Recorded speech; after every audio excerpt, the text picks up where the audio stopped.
I think it is time for NXT to take over. Suplex City, bitch. What's your favorite match? My favorite match was with Melina and Alicia Fox. Who? I told my father I'm gonna set up my own lucha league in America, and I'm gonna make it the best league in the world. I'm gonna leave him in a pile of blood and urine and vomit.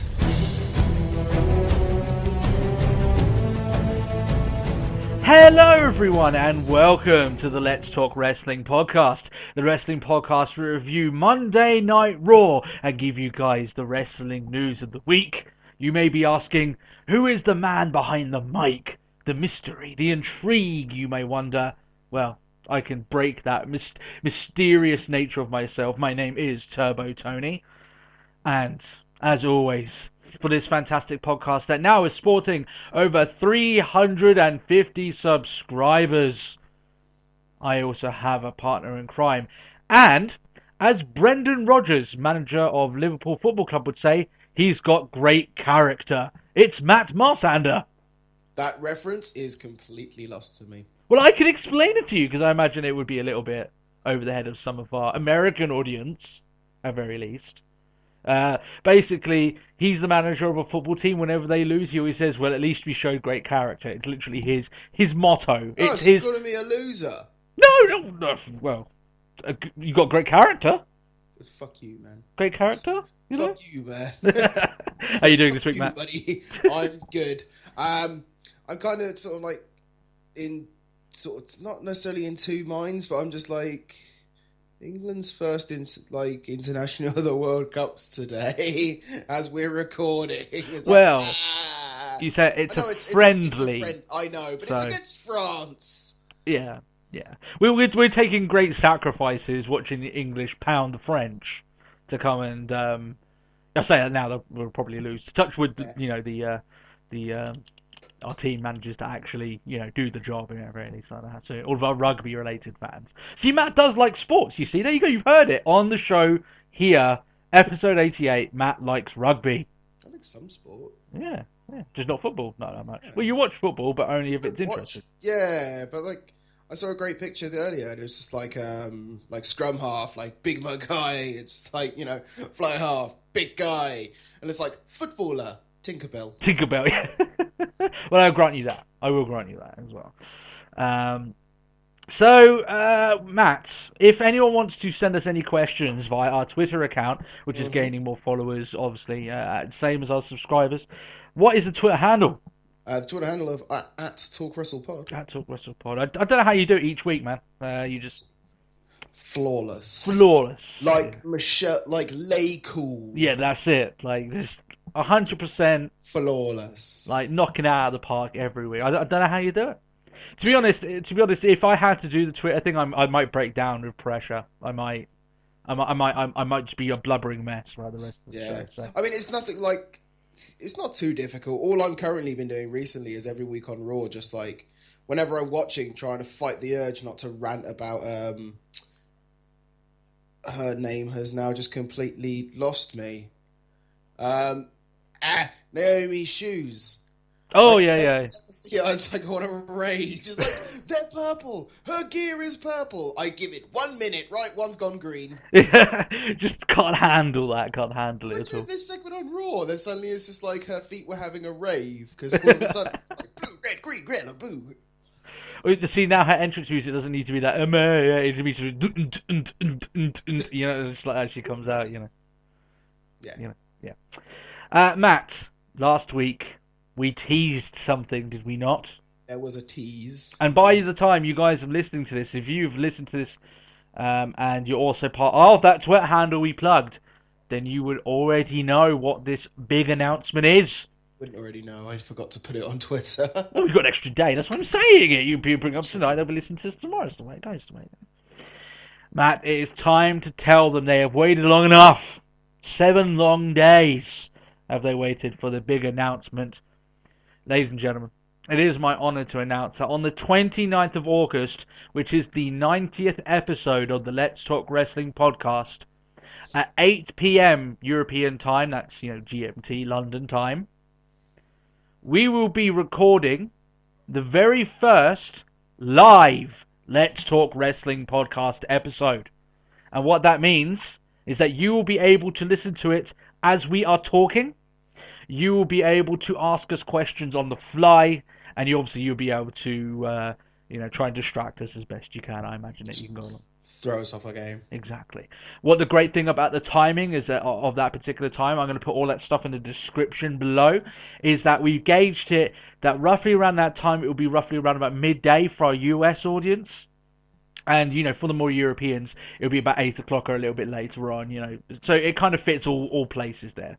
Yeah. And if it's a little bit later, if you're on the other side of the planet, apologise that you're not being able to view it. You probably end up watching it. Apologies, we haven't taken you into account. We do apologise. But our main audience is US based, so that's the way we're going out of it. So what does this mean? Are we going to be doing this every single episode? No, we're going to be doing this as a live special, 90th episode. It was something that we had planned for the 100th episode. We had been testing it around, but it seems like things have been going so well in testing that we wanted to bring it forward for the 90th episode. And like I said, it is the 29th of August. It is 2 weeks away, 13 days from when this episode is released. Yeah. And it will be the 90th episode. Just to let you guys know, it will be, basically it's the week after SummerSlam. Okay, so 29th of August, mark it on your calendars, 8 o'clock. You can come listen to us live, and like I said, it'll be something cool. We're going to try something brand new.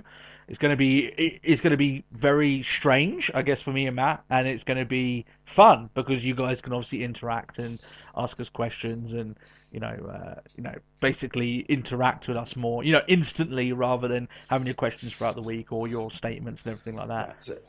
Along those lines.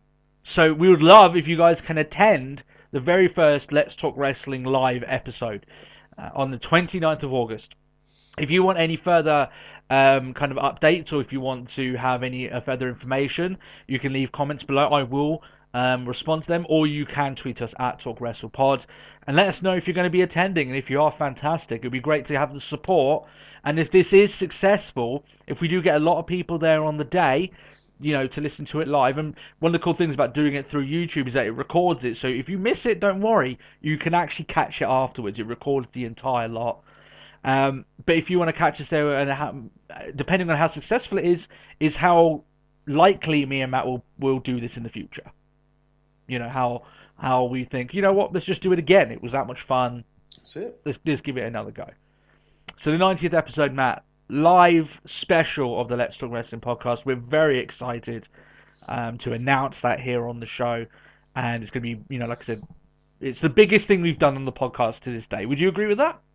Yeah, I think it's a safe assumption. Yeah, I can't think of much else. So we did like a little funny intro, but that's probably about it. We did the 50th episode where we did the new intro, did the year anniversary, did like a montage, everything before that. But I mean, this is different towards the format of the show. So this is big stuff, guys, and I hope you guys can attend it. I'll give you that date again just to get it burned into your mind. The 29th of August, 8 p.m. GMT time. And like I said, if you want to find out if that's relative to your area, then you can literally Google it.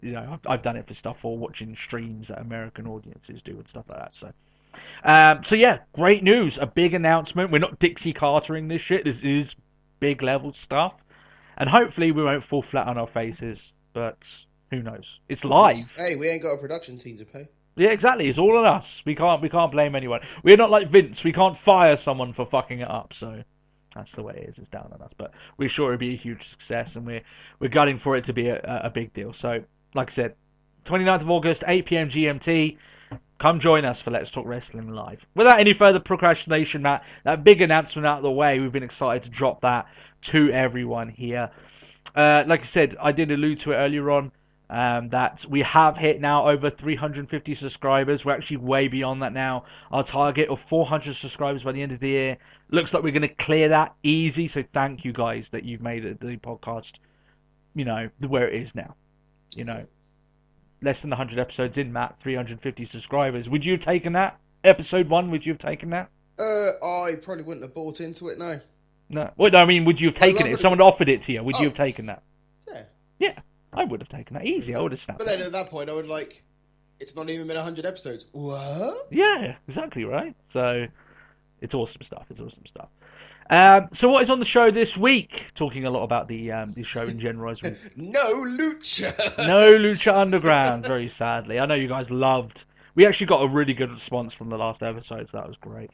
And we will be answering a question in regards to Lucha Underground's future and our future in terms of covering, that show in the future as well. But what's on this episode? We've got only a little bit of news and it's more hearsay, but we feel like we kind of have to talk about it, as a lot of people have been. We've got the fan feedback, lots of good questions from you guys. We also got NXT report card. We will be looking at Alexa Bliss and Ty Dillinger, who are both on the show this week, one of them sporting a brand new gimmick. And because we skipped Raw last week, because of Ultima Lucha, we will be talking about this week's Raw. And we won't be making that many references back to last week because there's not really much point, but we'll make it where it is applicable, where it needs to, to explain what's happened since that point. Should the need arise. Should the need arise, that's right. So, Matt, let's get into this then. Mm-hmm. We had lots to talk about in terms of the podcast. Let's actually get into the meat and bones of this podcast. So, not much on the news this week that we feel that we're equipped to talk about. And I really don't feel like we're equipped to talk about this particular statement. I guess maybe the reason why I felt like I had to bring this up is because we've talked about this woman a lot in the last couple of months. It seems to be the only news story that's come out at all. Just suddenly everyone's like, oh my god, did you see what she did? Yeah. Unless something obviously flies on our lap after this is done, which it has happened before. It's the only one we feel like talking about this week. And that's it. Tomorrow someone's getting fired. Yeah, literally someone walks out, or, a Hulk Hogan thing happens again, which would be crazy. But basically, you guys must have heard the rumor. It's kind of like a hearsay. What happened? Unfortunately, the rumors circling around Roddy Piper's funeral, which was I believe it was a public funeral, like anyone could attend. Yeah. It's the first time in a very long time, especially since a certain Joni Laura, may know as China, has been in the same building as Triple H. Now, the reason why this is obviously interesting is because there's been a lot of mud slung in the direction of Triple H from China. We're talking about allegations of domestic abuse. We're talking about allegations of rape. Let's just be honest, against Sean Waltman. Yep. Yeah. And that's just it's just like the whole home wrecking sort of thing towards Stephanie. Yeah. Yeah, just sort of like, that's all he wanted to do, that's the reason he hit me sort of thing, so he could get rid of me. It's like, no. Yeah. Well, we said back then that we think this is, very, like, she seems to be in a little bit of a bad place. Let's just leave. I think that's probably the most generous we can leave it, right? Well, I do love the fact that there's times where you just see it, like, she seems okay, and then suddenly it's like, what's next? Just like, you are a drunken mess. Yeah. It's NXT, you dumb bitch. Yeah. Well, like, you're teaching English. NXT does not make next. Well, maybe she thought that WWE had spelt it wrong and she was filling in the gaps. Maybe, I don't know. Or either she was on something, which is probably more likely. Now, the rumor is that Sean Waltman put up a few tweets in regards to her bum rushing, which is the terminology actually used, Triple H, and saying sorry for everything, or something along those lines, right? Which, apparently, according to other people, that wasn't exactly what happened. And like I said, it's all hearsay. We don't know what happened. Moments where, like, security were ready to come and get her. That's what Waltman seems to allude to. That she was lucky. There's also ones that was like, I swear at one point I read somewhere there's like that she wasn't invited, but then it's a public, it was a public thing. It's like, you don't get invited to public ones. Yeah, you just go. You know what I mean? Like, you could be Joe Bloggs and still go, right? So, I could have flown over there if I wanted to. Yeah, if you wanted to. Now, obviously, during I don't know how big this thing is. Like, they probably would have given people precedence that actually knew the guy, obviously, and obviously it's packed there and everything along those lines. But still. Oh yeah, and I'm pretty sure it'd be a terrible opportunity to go around. It's like, Trips, selfie. Yeah, it would have been. So it's all hearsay, and the only reason I want to bring this up because it seems to have sparked a lot of talk up between wrestling fans, and I honestly didn't think it would, because these sort of stories all sort of it literally is the definition of he said, she said. It literally is exactly that. Oh yeah. As far as I know, things aren't nearly as bad as Waltman stated, but the problem is it isn't way out of the possibility to believe that maybe she could have done something along these lines. But it's all, let's face it, this is an extreme circumstance. Triple H and China won't be in the same ring, they definitely won't be in the same ring, but they won't be in the same room together probably ever again, bar someone else dying, unfortunately, Yeah. so I just think if it is the case, if she did say sorry for everything, man, that's just so bad considering all the things that she said towards this guy. And so I don't believe it personally. I've said that here on the show. I don't believe it, but still, it's awkward, And it's the kind of stuff that you'd think maybe shouldn't be done considering the circumstances. And if there was words exchanged, then you could tell that maybe that was it's just the wrong place for it to be, right? So Yeah. I can't say I don't know what happened. So really, we should move on from that. Really, but I would take things with a pinch of salt, especially when these sort of stuff comes out when it's so much hearsay. Just keep away from it, guys. We try to, at very least, but we felt like we had to talk about it here because everyone's been talking about it. I think everyone's been talking about it because it's been a slow news week. I mean, can you all agree with that? It's been fairly slow, so I think us wrestling fans have to find something to chat about, and this is kind of what it is. But we've got plenty of fan feedback here on the show. Lots of juicy questions to talk about. Shannon Nelson asks, when do we think Hulk Hogan, and I imagine he meant Hulk Hogan, will speak publicly about his recent issues? Now, this is an interesting question because a lot of people may have said along the lines of, well, he's done forever, right? He's done. Like, he's gone. Like, WWE will never, ever, ever take him back. And that's not entirely true, right? They could, if he manages to turn general consensus of him positive, and you may think that is absolutely impossible. It's not out of the realm of possibility if he manages to convince people. Worst has been done and names have been forgot. Bigger sins have been forgotten. I know this is a fairly big sin, right? But like I said, that's the big line of it. Bigger sins have been forgotten. When do you think, Matt? Do you think he's going to start creeping up in events, and not in terms of joining WWE? When he's going to start rebuilding his credibility in a public manner? I think that's probably the best way to ask the question. I don't really know. I mean, it will only be a matter of time when suddenly it's like, brother, I'm running out of work. But it's tough. I don't know. Maybe it's just the moment he starts coming around and goes, "Hey guys, I've got a black friend." Yeah. I don't know. It's one of those things that's like, when do we think? I don't know. I don't work for, with, or in any way associated with Hulk Hogan. It depends on whenever his team thinks that his name has died down a little bit, right? Yeah, like I guess the moment his name stops stinking of shit will probably be a good time to sort of turn around and sort of like. But then it could be a really awkward situation where it's just sort of like, oh, everyone's forgotten who you are now. You can come out.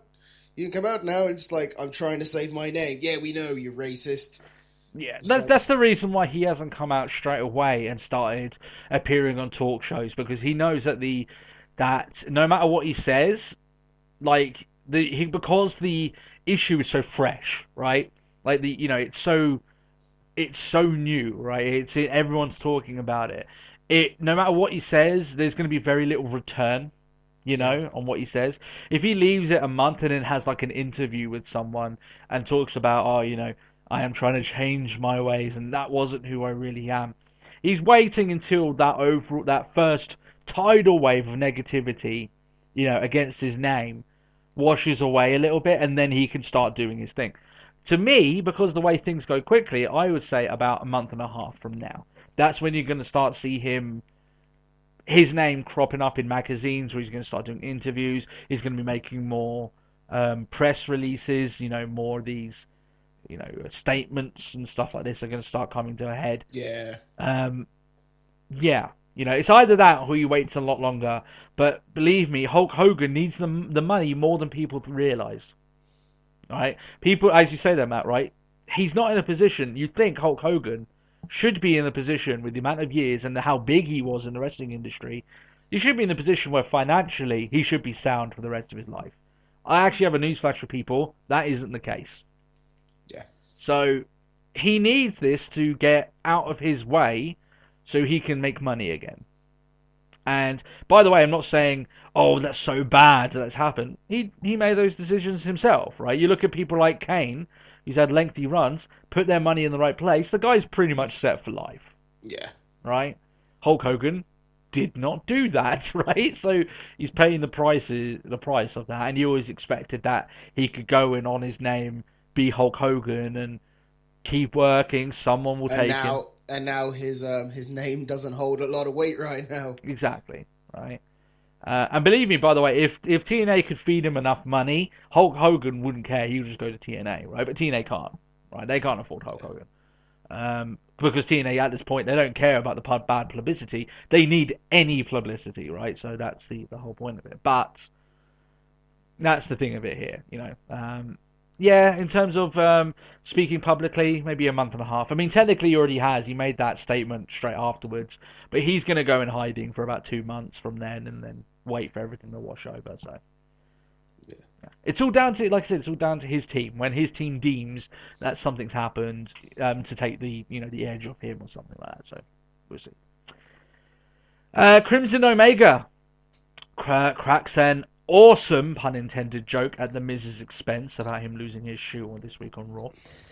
And asks who would win in a battle of charisma between The Rock, Will Smith, and Terry Crews. There's a verbal smackdown for you.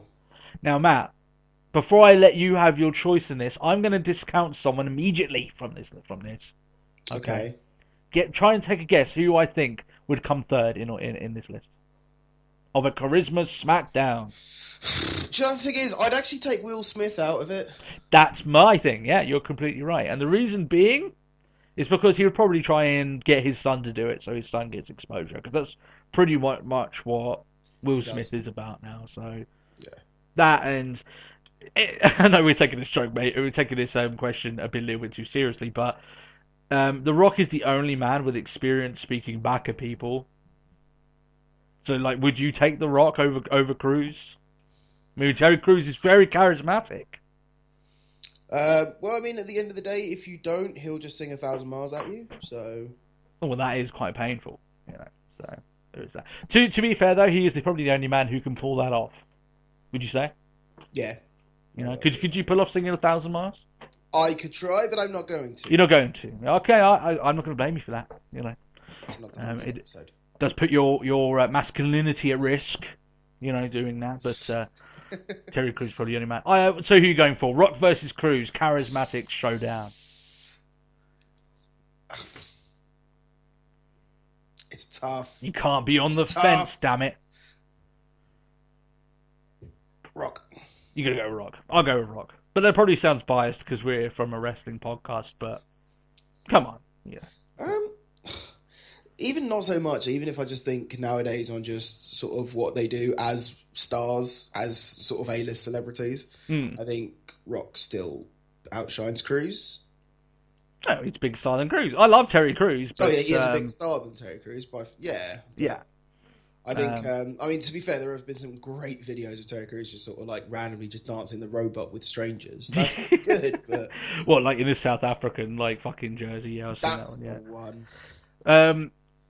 In fact, like The Rock's got a new show coming out called Ballers, and I do actually want to watch that. So apparently it's good. I mean, obviously Rock's been going crazy about it. He's been doing the Chris Jericho of saying it's the best show in the world. But the difference is with The Rock, it might actually be, it's got more of a likeliness to when Chris Jericho's saying Tough Enough is the greatest show of all time. Daniel Bryan agrees with him. So does The Miz. Oh, we're gonna get to that. Don't you worry. We're gonna get to that. That particular slip of the tongue. Don't you worry. We caught that. There's a few moments like that on Raw this week, actually, that we're going to get into. That's quite strange. But yeah, we'll both go with Rock. We'll go with Rock. But we do love Terry Crews. Will Smith, Apparently he's going to reboot Fresh I- Prince of Bel-Air, but it just reeks of, oh, my son is me and I'm the father now. Yeah. Suddenly I'm Uncle Will and Mm. he is Jaden Smith from, Philadelphia. Yeah. I think that's something that's just not be touched. Yeah. Just like Kindergarten Cop. I'm talking to you, Lundgren. Have you not heard that? No. They're remaking Kindergarten Cop with Dolph Lundgren. So that and I thought you were joking. That's why I No, laughed. I have genuinely seen it. That's the first face palm of the podcast. Yeah. There's probably bound to be a few other ones, to be honest. But why'd you have to go and bring that up, Matt? Why'd I'm you have to- sorry. You had to bring up that Will Smith might be changing Prince of Bel-Air. So that's another part of my 90s childhood that I will never get back. Yeah. If it's not Michael Bay, it's Will Smith or something like that. Jesus Christ. Enzo DaCosta asked us 2 questions this week. Firstly, he's explaining that he's not excited for Taker versus Brock at SummerSlam. He's in the same boat, pretty much, of what we said earlier on, of being unable to suspend our disbelief, so to speak, about Taker being a legitimate threat against Brock Lesnar. He says, would we have rather have seen Brock face Sheamus, with the winner then can obviously go on Rollins, Sheamus maybe Money in the Bank, or Brock then removes Sheamus away and can go back on his quest for the world title. My response to this is, in terms of a match, I would much rather see Brock versus Sheamus, sure. But Brock versus Taker is a much, much better business decision all the way around. Like, Brock versus Sheamus, Matt, you'll probably agree with this, is nowhere near the draw of Brock versus Taker. Right. To be fair, it could be Taker versus anything, and it'd be more of a draw than Brock Sheamus. The idea of that just bores me. Yeah. Like, in terms of storyline, like, I'm not that interested in Brock versus Sheamus. At least it would be a better match. But, like, in terms of, like, basically, it comes a point that spectacle. I'm not expecting like a 5-star match. I'm just expecting this is cool because I'm a young child. I'm a young teen again, or a young child, and just like I'm watching Taker. Yay! I shall mark out. Yeah, it's like, even though you can't really believe that he's a legitimate threat, still seeing Taker is still pretty cool, right? You don't get to see him that often, That's it. Sometimes it's once a year. This week it's twice. It's the way it is. But yeah, I'd much rather see Brock against a lot of other people. But the way that it is that Brock against Taker, I don't blame them for going along those lines. The way they booked it in storyline, I think, is botched. But in terms of a match to sell a big event, then yeah, you can't really get that much bigger than Brock and Taker, really. What are they referring it to as the match that's too big for WrestleMania? Yeah. Excuse me? Believe me, having Brock versus Sheamus at the main event of WrestleMania ain't going to draw shit, right? If it does, it will just be Brock's name. And people aren't that interested in seeing Brock against Sheamus as it is. So, and really, I'm not interested in watching Sheamus fight anyone. I think that's one of his main problems. He's gone back to being as stale as a heel than he was as a face. Well, maybe not as much. Maybe I'm a bit too harsh there. But yeah, in terms of business decision, like I said, I can't blame WWE at all about not doing this match. Whether or not I can, I mean, like I said, we're kind of the... Hell, I'd book it. Yeah, like, we're the minority, right? The majority of wrestling fans don't really care. They're just going to be, okay, it's fine, we can do it, we can watch it. It's going to be Undertaker, it's going to be Brock. We're in, right? We are the minority. Sometimes we have to remind ourselves that even as an internet wrestling fan, which I kind of dislike that name, we are like, we don't make up the majority of WWE's fan base. So in terms of business decision, I can understand why they went there. His second question, however, is one that I couldn't disagree with more. His second question is, should Charlotte and WWE stop playing on the fact that she's Ric Flair's daughter? For DaCosta, it's been as if she's been getting over riding her father's coattails more than anything of her in-ring skills. He thinks that she's overrated and thinks that all the hype is from Flair's legacy. He personally doesn't think that she's any better than the likes of Nikki Bella, Emma, Sasha Banks, Paige, etc. The likes of whoever is already on the Divas roster. Now, obviously, I precursored this saying that I couldn't disagree with you more.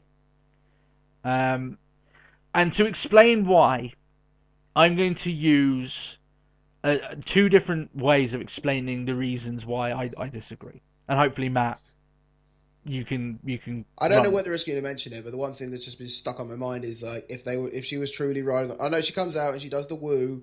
She is Ric Flair's daughter. There's not much you can take away from it. But she would be Charlotte Flair. If she was fully doing it, yeah, I get what you mean. Right. Here's the way I'm going to try and explain it a different way, okay? Because let's face it, DaCosta's already heard us rave about, Charlotte before, and maybe it doesn't resonate with him, and that's okay. People have different opinions. But here's the way I'm going to explain. To make it a bit clearer, I'm going to draw a lot of comparisons with the first of Flair's children to try and make a name off of him, and that was David Flair. Now, David Flair in WCW, he came in and instantly he was elevated to a situation he was not ready for. Yeah. He was put in a situation where he was wrestling main event matches, by the way, and he was in no way talented, trained, experienced, charismatic enough to pull any of that shit off, right? That is a situation. Go back and watch any of the WCW stuff involving David Flair, and you can see it. Yeah, that is the textbook example of exactly what you're saying here, right? So he wasn't talented enough, he wasn't any of these things, and he was put in a position that he wasn't good enough, right? And then when basically what happened there is that they're playing up the fact that he's a Flair, right? So instantly you have a certain level a certain level that fans expect you to be because you are a Flair, right? Almost the same way that if you come from any wrestling dynasty, you're expected to be at very least good. He was shit, right? And believe me, he got called out on it by those fans, right? Believe me, no David Flair segment did well for WCW, right? Now, WWE have been playing up the Flair factor with Charlotte recently, and while I agree they've been doing it a little bit too much, the reason why I give them a pass is because they're trying to educate their current audience why they should look twice at her. She is good in the ring, right? And I'll kind of explain what your disagreement with that earlier on, kind of explain a different way of looking at it. But in our opinion, she is good in the ring. But they're saying while she's also good in the ring, she's also this. So it's not so much she's a Flair. That's all she is. She's a Flair. But look how good she is in the ring, right? I think that her in-ring skill is I don't want to say publicized, but it's featured in a similar level to the fact she's a Flair, right? So they're trying to educate their mainstream audience of who she is, where she's from, why they should give a shit, right? And that Flair, the whole Flair thing is. Let's look at it this way, right, Matt? Would you agree with this?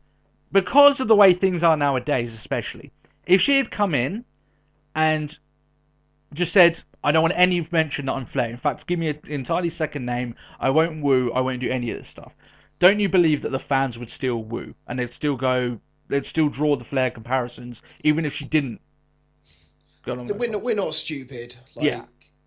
It wouldn't take. It wouldn't even take 5 minutes for one guy to just go, oh, I wonder where she's ever wrestled before. Let me just do a quick wiki search. Yeah, they could do it on their phone in the arena, right? Yeah. And literally, suddenly, in her first match, it's, oh, wait, that's Ric Flair's daughter. And suddenly, woos start erupting. That's it. Before they probably haven't even looked away from the screen of their phone and they're already wooed. Yeah. So at that point, you kind of in the situation where you kind of have to not kind of deny it, but embrace it. And she has done that.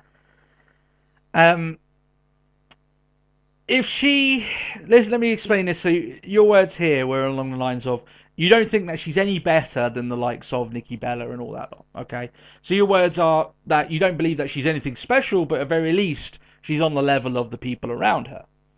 Difference is Nikki Bella has had closer to 10 years in the WWE, right?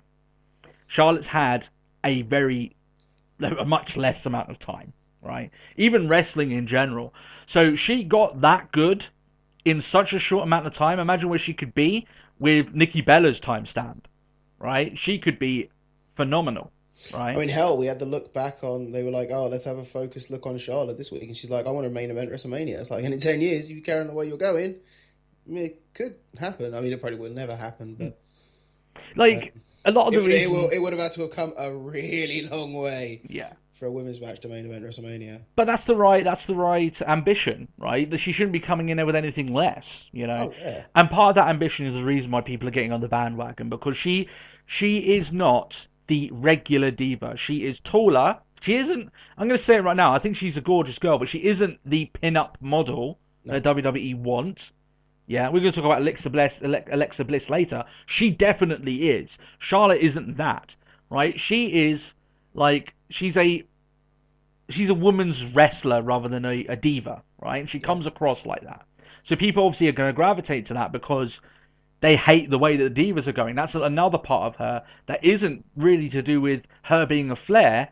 It's the way she looks and the way she conducts herself. It's like one of the things I isn't of find the quite norm. funny is like you could almost draw a comparison to like it's like you say that she looks almost like a woman's wrestler rather than a diva. She almost looks like an old throwback, like you know, in the same way that they were when Bull Dempsey was first around. They were like, he's a throwback. See, he still wrestles in like, you know, he's still in his The word has now just completely lost me. What, his attire. Yeah. He's in the singlet. The singlet, yeah. It's like he's still in a singlet and he's like just an old school sort of brawler style. And it's like he's an old throwback. And it's like, that's kind of like Charlotte. Yeah. Considering she's not a pretty, she's not, yeah, to sort of go on you, like she's not ugly, but she's, you know, she's not the pretty prissy. She's not going to be the first on their section to try and get in a bra and panties stuff, right? That's it. Even if they don't take do the current, take the current generation and, you know, take it back 15 years. We're not going to be seeing her in Playboy. Yeah, exactly, right. That's just the bottom line of it, right? Let me put it on the other flip side to try and, like I said, I'm trying to explain it from all different angles. Like I said, it's okay if people have different opinions. I'm definitely not saying.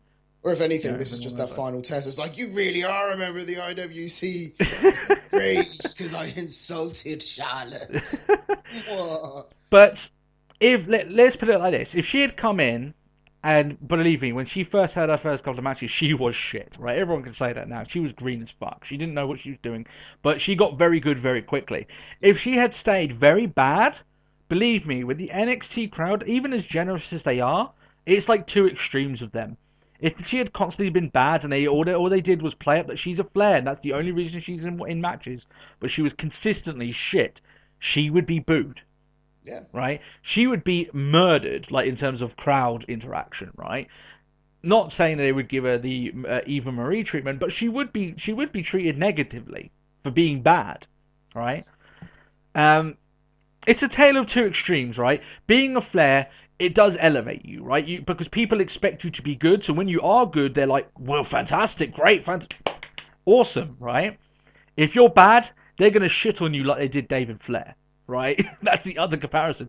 He never was good. He's not even close to how good Charlotte is now. And he got shit on for it. And people dislike him now for it, right? You see WCW fans back then are like, this is the part of the reason why we went out, right? And he was elevated to a position. He was almost like, I would closer put like David Flair in the situation that Eva Marie was put in, where she was put in a situation her talent and experience clearly weren't up to scratch for. So then he got shit on for it. Yeah, it stood out like a sore thumb. Yeah. Now Charlotte's done her dues in NXT, done her rounds in developmental. She's good. You know, we think she's great, but at very least she's good, right? And she lives up to that moniker. If she didn't live up to that moniker, then it would be a colossal fail, and fans would boo the shit out of her. So that's just a different way of looking at it, you know. That's because David Flair didn't belong in that main event position of WCW. Charlotte belongs where she does, so people are a lot more accepting, and because she is good, you know, people like me and Matt gravitate, and we're like, this is awesome. This is what we want to see. She is the poster girl of the anti-poster girl of WWE, right? It's kind of weird. Yeah. And that's part of the reason why we like her. So hopefully that explains it a little bit more. Some people might not get it. It's a little bit like Lucha Underground in that sense. Maybe you just don't like it, right? It just doesn't fit your tastes, you know. And that's okay. Some people just don't like it. Yeah, I might not like tomatoes, but you do. Fantastic, right? But I think that hopefully that sheds a little bit more light on looking at it at a different angle. I do think that at the moment they're pressing it hard because they just want to educate people, as they should be, who these girls are, because the main audience doesn't know. Yeah, not the the 3.5 million at very least that they get each week Raw. Not all of those people, not even a good percentage of those people are watching NXT, right? Only 1.1 million have the network, and not all of them are watching NXT weekly. So they have to educate the audience. I have the network, and I'm not watching it weekly. Yeah, I do. I watch it every because in the mornings Matt has to go to work and I'm looking after the kids, so I can just bang it on in the background. So I'm a little bit more luckier in that sense, and watch it with my kiddies. So that's the way it goes. Is there anything else you want to say about that, Matt, or anything you kind of want to explain? Or no, I think you got it pretty well. I literally wrote an entire paragraph for that, so hopefully and Enzo, that you did like that particular response. Subscriber 241 asks, if Lucha Underground gets a second season, would we sacrifice a day out of the week to review the show? Now, this is interesting, isn't it? Let's first of all talk about whether there will be a second season. I think that's an interesting talker thing. Matt, you obviously have read it as well, the same sort of thing I did. That Eric Van Wagenen, who is the executive producer. It's the fact that he has a funny name. Oh, come on, Matt. Come on. Right? We're wrestling fans. All of their names are funny to us. He has a silly name. Okay. Do you want to giggle again before I continue? No, I'm okay. No, you got it out. Okay. Yeah. I didn't want to seem as if I'm really going against you. I'm not really not. It's fine. Awkward. Anyway, Lucha Underground. Will it get a second season? He said that it's 99.9% that it will happen. They're just trying to get more money and trying to get international distributors of the product outside of the US, which is that's an intelligent thing to do. That's it. It was something the El Rey network couldn't provide. So. Well, yeah, they can't because they're not available anywhere outside the US or maybe Mexico in Spanish Spanish areas, but they are losing a lot of traction because they don't have a distributor in the UK. I think that is an issue. That should be the first issue that they're solving. I think their problem with UK is a lot of the key places are already locked in. Like obviously Sky, that's WWE. Yeah, they won't touch any other wrestling. Yeah. Yeah, and I mean the only other channel over here that does wrestling is a channel called Challenge, and that's TNA. Yeah, the funny thing about Challenge is that that's a game show that just has TNA on it randomly. Yeah, I know. Let's watch old episodes of Who Wants to Be a Millionaire, The Crystal Maze, and now TNA. Yeah, TNA. Yeah, it's so weird, right? There is a few channels that maybe could offer them some money. It's whether or not they can get the return off it, and because that is the case, it will be hard for them. It'd be a terrible gamble. Yeah, it would be a gamble from them. But the fact is that, at the very least, I think that if they had to go back and just take El Rey's money and try and get by for season 2, I wouldn't like it to be that way, but I think they would do it. So, at very least, I think we are going to get a season 2 of Lucha Underground. I'd be very shocked if that wasn't the case. Yeah. Especially with the buzz that it's created, so. And I know a lot of people have been saying, well, maybe Netflix could pick it up. And, that would annoy WWE, just like Netflix. Oh, they've got Lucha Underground on Netflix. So I don't know if they would start saying that even more. But we're just like Netflix, and because Netflix also has wrestling. Yeah. By the way, I'm going to rip on their little statement about Netflix on Raw as well, because that was idiotic as well. I think I missed it. Yeah, well, I'll go into that. Zunked out, either or. So, yeah, more likely there will be apparently even more than likely there will be a season 2 of Lucha Underground. So everyone huzzah for that, but I'm still I'm not going to get too excited until... together now, yay! Yeah, but I'm not going to get too excited. I'm not going to set myself to have my heart broken like Matt did, thinking Kevin Owens was going to go over John Cena. So shut up. Yeah, so I'm going to keep bringing it up. Don't mention it. So are we going to review it, Matt? Are we going to take a day out of the way to review the show? I will let you answer first.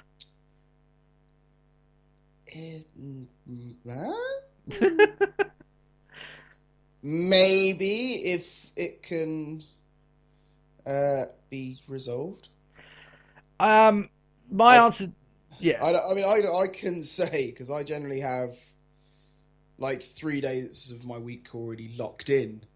And you're busy anyway. Yeah. Right? For anyone who doesn't know, Matt is like a manager at a store. I won't say which, but at a store that requires you to be quite busy all the time, right? Yeah. So, and it's hard for Matt to say that he can have time. I'm not going to say yes. I'm not going to say no. But it's something that I desperately want to do, and even if it's just a thing of a week that one of us does, one of us is closer, one of us reviews a solo review of it. Maybe we are looking into it. Believe me, it's not the first time that we've thought about it. Me and Matt have talked about it before about trying to incorporate it in. So stick a pin in it now, subscriber 241. Just know that we are thinking about it, and thinking about it a lot, almost on a weekly basis. It's very much considered. Yeah, we never stopped considering it. So, and the better that the shows get, especially with Ultima Lucha, Jesus, they definitely pushed us more towards a yes than a no. But obviously, we'll talk about it then. NXT report card. Have you got your professor cap ready, Matt? Yeah. Yeah. Have you got your pipe? Yeah. You got your pipe. Have you marked your homework sufficiently for NXT? I don't have the pipe, but yes. Good. Would you have an apple at least? Something along the lines? I have nothing.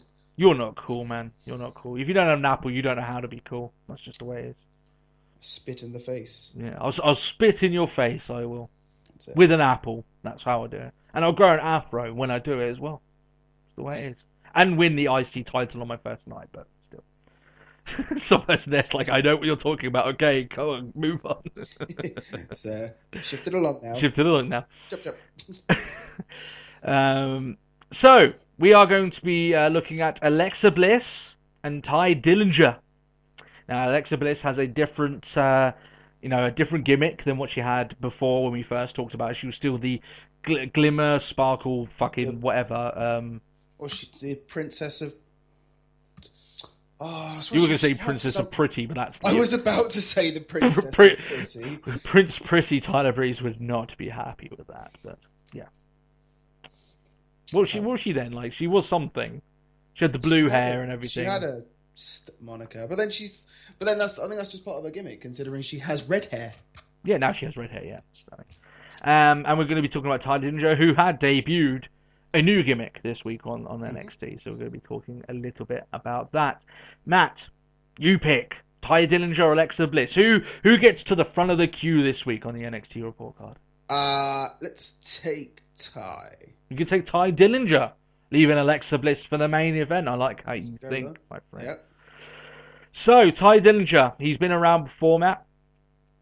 Sometimes some watchers, probably you've seen him, but not known you've seen him. He's been very fleeting in terms of any sort of time that he's been featured. And I thought this was the first time, really, that they've given him any sort of spotlight to kind of work with. I mean, especially since he used to, since the split of his tag team.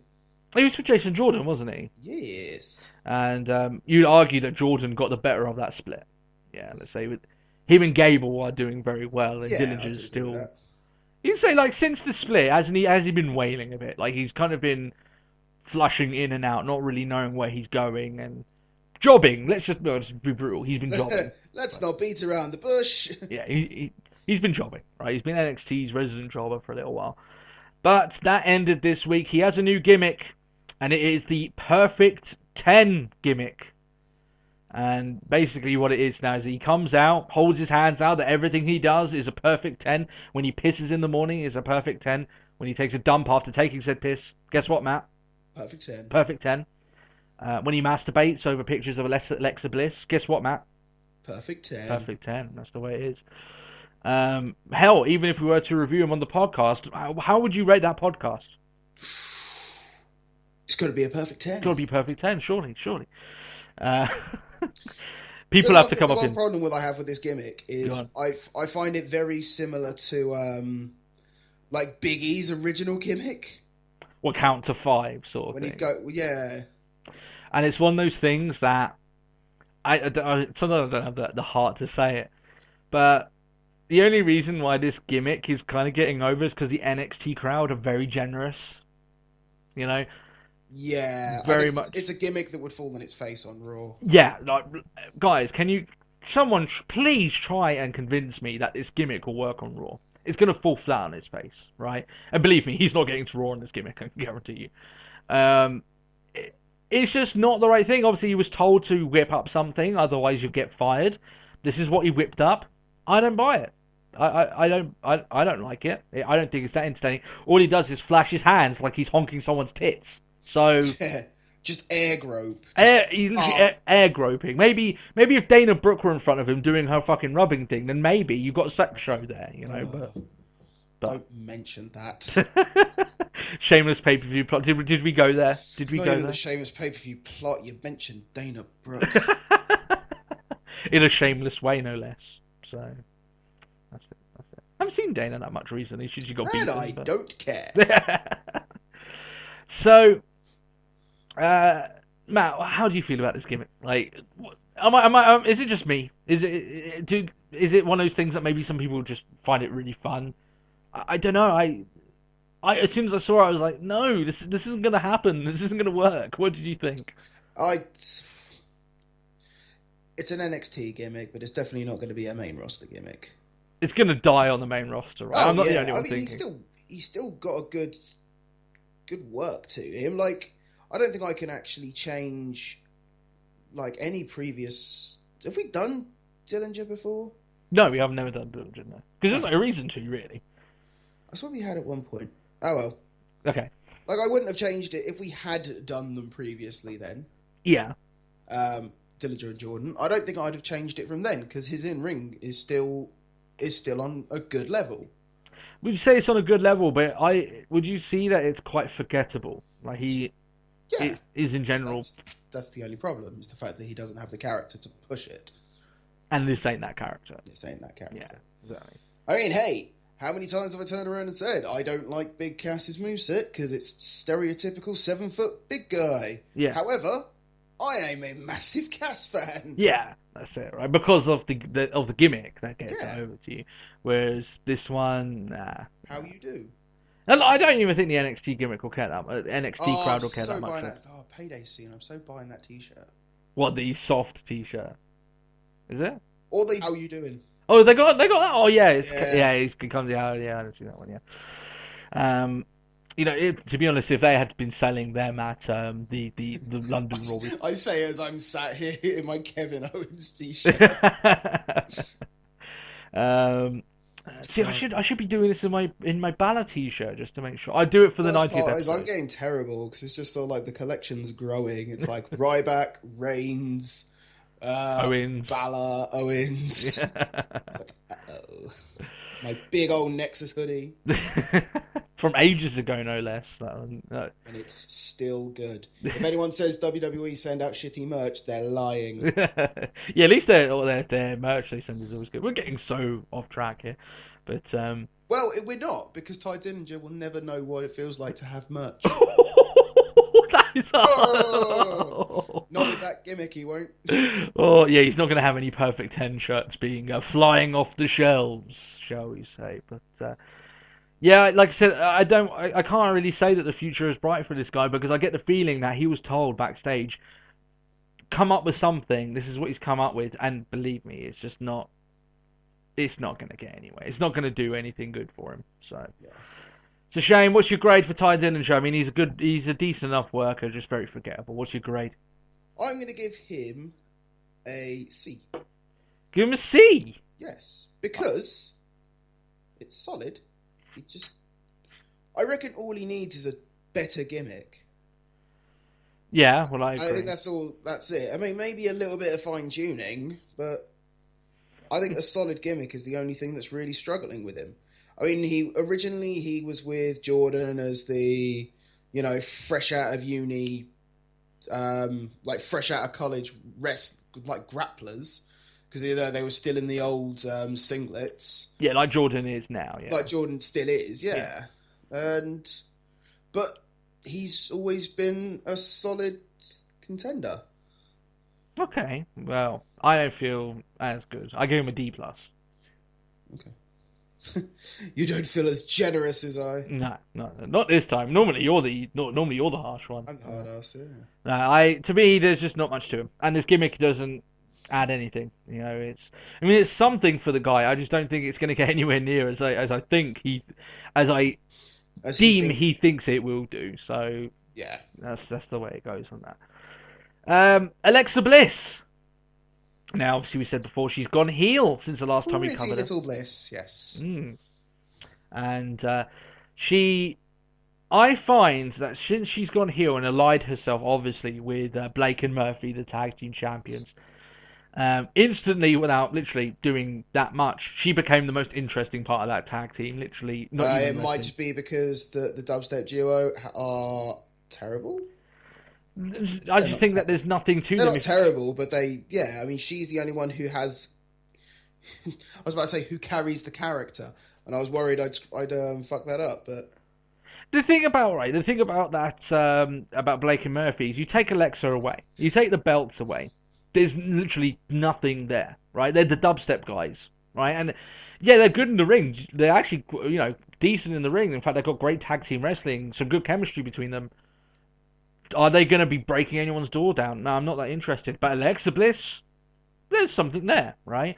She is instantly the most entertaining part of this group. In fact, she's actually taken recently to battering actual male wrestlers. I think she's the closest to a woman fighting a man. Like, she's been slapping fucking vaudevillains and doing fucking moonsaults and being lifted off the ground by, Blake and Murphy to do flips in the air and land on people. So, at very least, she's getting physical in that sense. I find it quite odd is the fact that it's like, has she recently had a match against an actual female competitor, or has she just been used as the pretty cheerleader who sometimes gets mean? Well, she beat Carmella, but I mean that was a good maybe 6 weeks ago. So yeah, it was a while back. Yeah, it was a long time ago. But hell, I mean, while she's a passable in-ring competitor, like in terms of talent, there's a lot of other stuff going on for her. Like I said, she is gorgeous, right? There's lots of stuff going on for her, and that's all in the face. Yeah, she's a gorgeous girl, and I tell you what, she's a good heel. Yeah. She is a very good heel. Being heel suits her far better than face ever did, right? Yeah, I mean, you used to hate her as not necessarily hate. Not hate her, but I wasn't exactly tripping over then myself. her music would easily get stuck in your head, and you would just hate the glitter. Yeah, but I always thought that some people fit into different roles. Like CM Punk, he's a good face, tremendous heel, right? Heel obviously suits him so much better, right? Yeah. Daniel Bryan is one of those people where, like I said, I actually think Daniel Bryan's a better heel than he is a face. Funny enough, right? Some people like John Cena. Obviously, we've never seen him go heel, but he's just the face. Some people are better as one thing. They fit in as something. Yeah. As heel or a face. I think Alexa Bliss is a far better heel than she ever was a face. So I think she has as a makings of a great heel down the road on her own. But playing the role of being like, can we say the valet maybe of Blake and Murphy? She's more than that though. What is she? She's not their manager. She's basically the female compatriot, right? Yeah. It's probably the best way of saying it. She's kind of like the third member. Yeah. Right, but she's the real star in that group. She's the person. I mean, no, she is kind of a member of the group, considering she actually has her part on their gear. Yeah, well, it's was it Blake and Murphy factor, or Blake Alexa Murphy factor, or BAMF, I think. I think that's stupid, but I know. But... Yeah.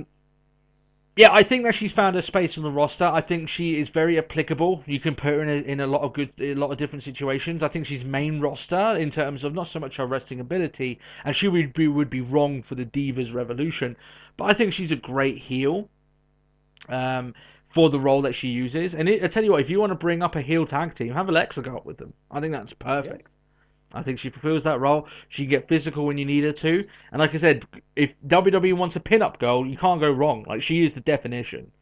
I always think that sometimes, because, pin-up girls, sometimes, girls that are doing their thing, they bend their elbows a little bit to make them look like they're, basically, puffing at their tits, right?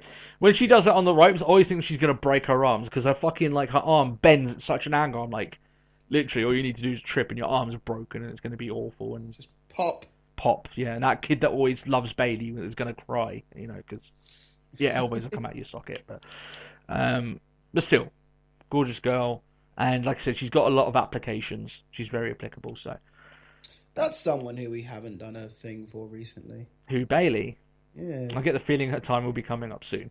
So especially with the way things are going. So Matt, what is your grade for the new improved heel Alexa Bliss? For Baddie Bliss. Baddie Bliss. I like that. Baddie Bliss. I will. Ooh, I'll give her a B. Yeah, I went for a B as well. Because the I mean, she's become a lot more confident since being paired off with a dubstep duo. That much is definitely sort of noticeable. It's like she's taken over the group very quickly. Well, yeah, especially. Yeah, she's become more confident, and as a result, she's almost become a bit more aggressive, which is no bad thing. Yeah, well, we're a fan of more intense stuff anyway. You know the way it's going on. I wonder what the Vaudevillains are going to do. They're teasing that they're going to have like an equalizer for her at the at her NXT. I like how it's for her rather than for the belts. Yeah, I think it's so funny, right? We just want the pretty blonde. Yeah, like in NXT, right? Is that the way that they build it up is that like Blake and Murphy easily beaten. The only thing keeping those belts on them is Alexa Bliss, so they need to find some way of neutralizing this woman. Yeah. So she comes off like that. I tell you what, Matt. However, this does bring up the other sort of issue with NXT Takeover Brooklyn, which is next week, by the way. Right, it's next Saturday. Yes. Right, so we won't be able to review it in time. It'll probably be the next. We'll probably do SummerSlam and NXT Takeover Brooklyn. We'll probably do a mix of both. Yeah. But the thing is with that is that currently on that card, as far as I've seen it, guess who isn't on the roster, and it shocks you who isn't on that roster, considering it's in Brooklyn. And believe me, it's not JTG. So. Damn it. Who do you think will be the first team on the cards in the Brooklyn Brawler? show? No. The first team? Mm-hmm. Oh, yeah, it's got to be Enzo and Cass. You'd think they would get a match. But guess they're what? not. They don't. Yeah. Don't you think that's a bit shocking? They have to have something involved in that show. Yeah. There's no way you can't have Enzo and Cass not on an NXT Brooklyn. It just doesn't make any sense. But yeah, we'll see how it goes from there. I thought that would be I'm so glad you were going like when you were like, and not just JTG, because every time anyone says Brooklyn, I could be talking about something completely non-wrestling related, and it's like, yeah, and then I went to Brooklyn. And you know what? It's the exact same with me. I just can't get it out of my head. Suddenly I'm actually doing the rest of the song even though I don't know the lyrics. I'm like, yeah, the way it goes. Fetch me a handkerchief. I wish to tie it round my arm. You're going to take the ropes and pretend it's a lowrider. It's like, That's it. That's it. I actually need to read his book because apparently his book is actually alright, but really not as good as the Daniel Bryan one though. I still need to finish Jericho's, and then I'm going to get Daniel Bryan's book. I listened to Daniel Bryan's audiobook this week. Oh, okay. So, but actually be an easier way for me to do it. yeah. Well, it was for me. I mean, it's like 10 hours long, but obviously you can just I put it on while I was playing games and shit, and doing stuff on the show, so that's the way it is. So is there anything else you want to say about NXT before we move forward to our Raw review? No. Let's get on to the Raw review then. It's coming back from its hiatus last week, so we're watching something a lot more exciting was on. Yeah, let's just be honest.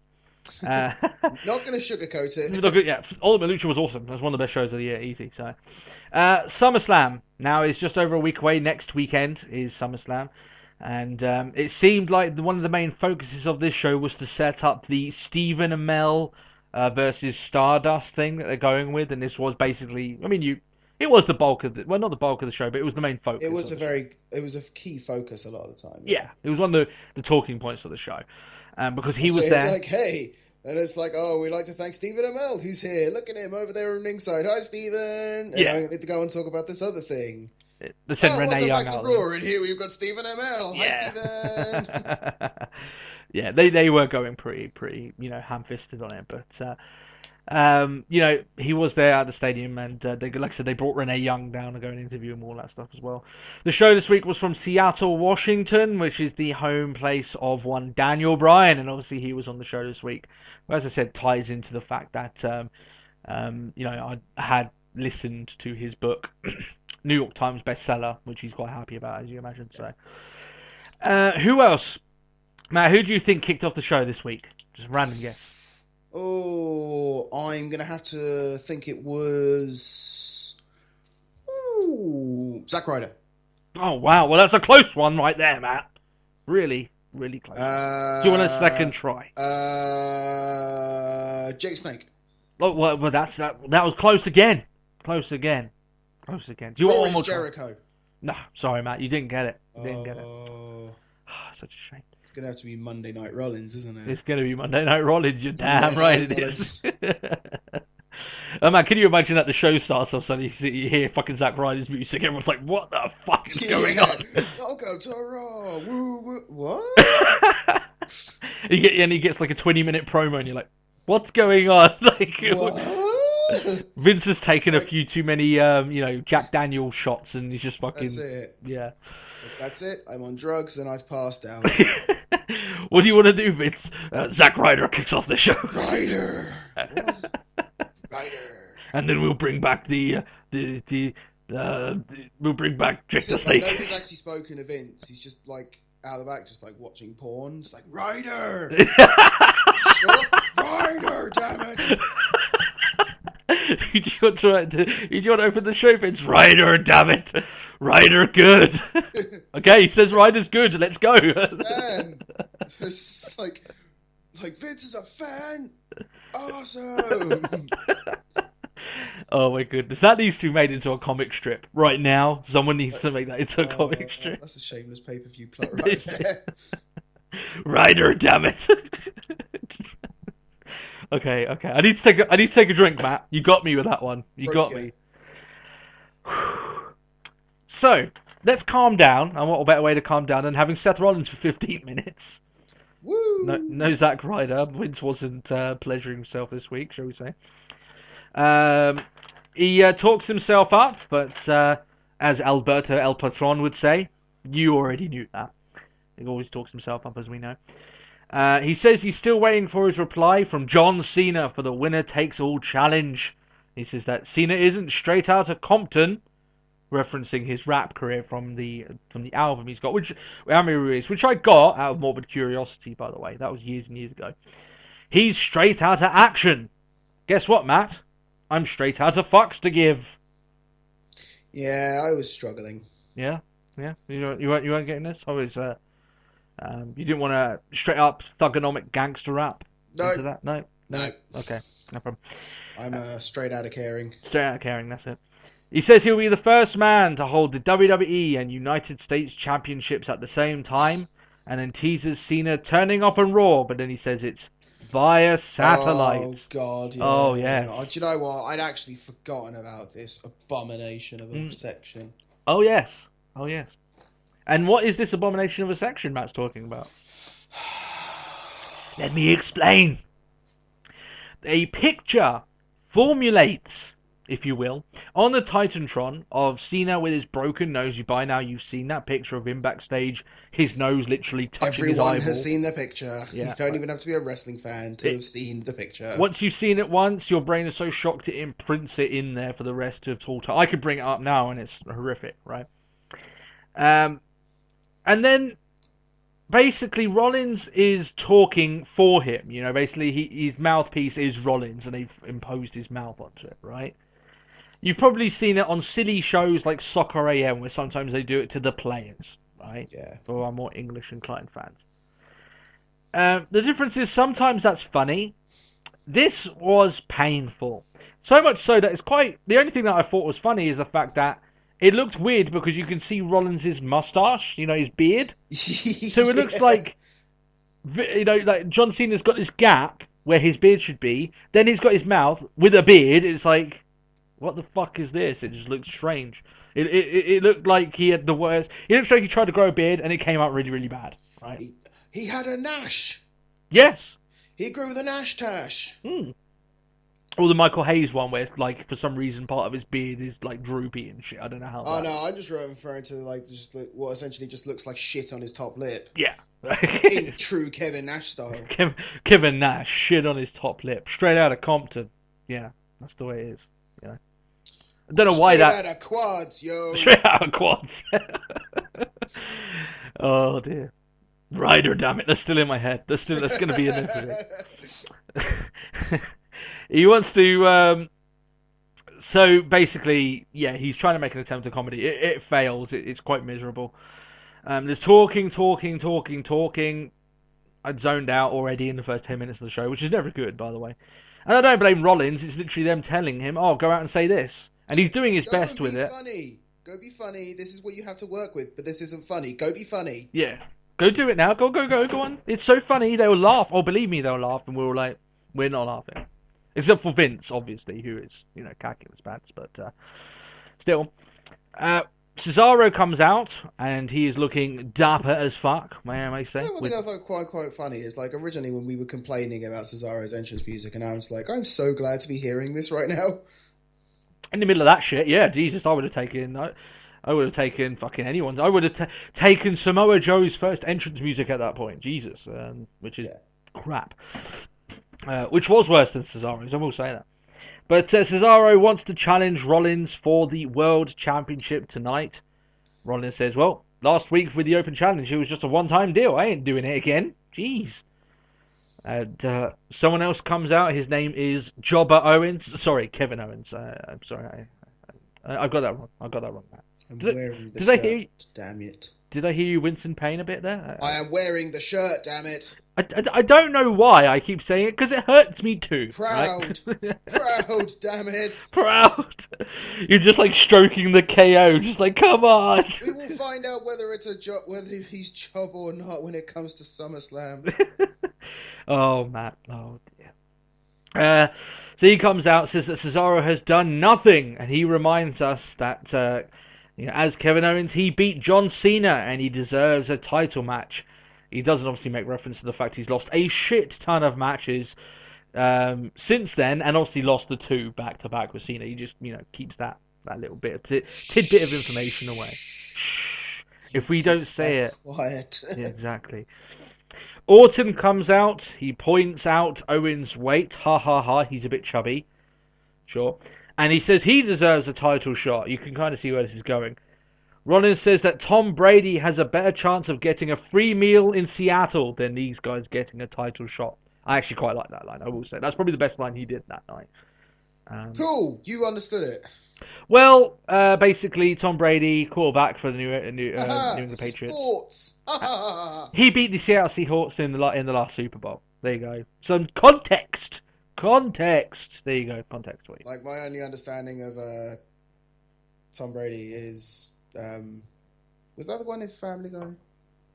Yeah, he's in Family Guy. He's going to be in Ted 2 as well.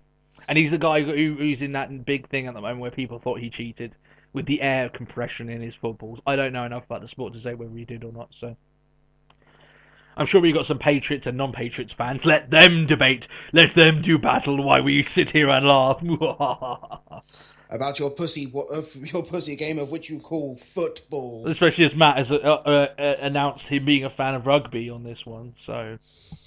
Hey, I'm not going to say anything except for Matt's right. Let's continue.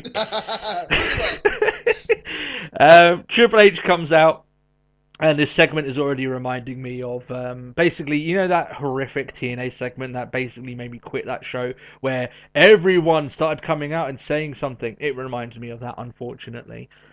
Triple H says he doesn't like that Rollins said he doesn't care what the Authority thought. So he's setting up a triple threat match with Owens, Cesaro, and Orton, and the winner gets a WWE title shot as the main event of the night. And Rollins, for some reason, doesn't like it. Not obviously he must not have watched the pretty much identical situation involving Rusev less than a month ago, where remember he was so destroyed he couldn't even fight. He was beaten. So, oh no, that was until Kevin Owens got involved, of course, but still, yeah. Matt, I thought this opening segment was boring as shit. Yep. I hate these segments where they get countless guys just coming in, saying one line, then another guy comes out. They just keep popping up, and then the segment then is just racking up Oh, do you time. know what? I'd happily just have it if, like, we've had it a couple of times where, like, Triple H and Stephanie have literally just come out and go, "Here's the card for tonight," like they did last week. It's a night of firsts, so we're gonna have this versus that. Hey, we're gonna have him versus them. Hey, her versus her. Yay, and the main event that. Way. And even then that, and good night. but even then that takes 15 minutes. Like, Oh, no. I just think.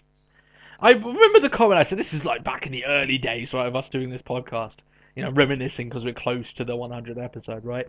That I said, you know what, I've always been a fan of matches starting shows, and I still stand by that. Jesus, we haven't had a match starting off a show in so long. Say, you are still watching the wrong production. Yeah, well, clearly. Like that. Clearly, right. But these 15-minute open segments are just talking, people coming in, saying one line. It's boring. When I thought about it in this way, right, I could have watched an entire episode of American Dad in the similar time that it got to this point in the show. Yeah. So, there you go. An entire story. Laughs be had. It's over. Seth Rollins is still fucking talking by the time it finishes. That's it. And like I said, it's not even his fault. It's because they keep giving him these segments. It becomes the Seth Rollins show, Monday Night Rollins, as he likes to call it. And it is. It's Monday Night Rollins. And guess what? It sucks. Like, he's on it too much. The show is too long. We understand that. We've said that 3 hours will kill the show. So that's it. That's the way we say it. But Team Triple H Bella knows that as well. Sorry? Triple H knows that as well. We've had this covered. Yeah, I'm sure Triple H hates having shows start off like this, but still. Team Bella versus Team Bad. And Team PCB is at ringside. So no more submission sorority. We didn't cover this last week. No more dirty porn sites. Well, unless the girls are about to fulfill, like, every young boy's wildest dreams. We won't be seeing submission sorority anytime soon. But that is funny. We could even write that shit. We could make that as a joke, and people would have thought it was bad comedy, and yet it's real, and it's just quite funny. They didn't even like Google it just to see what the fuck's going on. Come on, submission sorority. Come on, right? They may as well make the team wet and slippery, right? It's just like, come on. That's it. But the new name, Matt, I'm going to say right now, the name sucks. Do you know what I think it sounds like? PCP. It sounds like a recreational drug. Yeah. It does. Yeah. Do you want to come behind this dumpster? The worst part is, I was just thinking just now. I was like, isn't that a drug? And I was quickly googling. That's PCP. Yeah.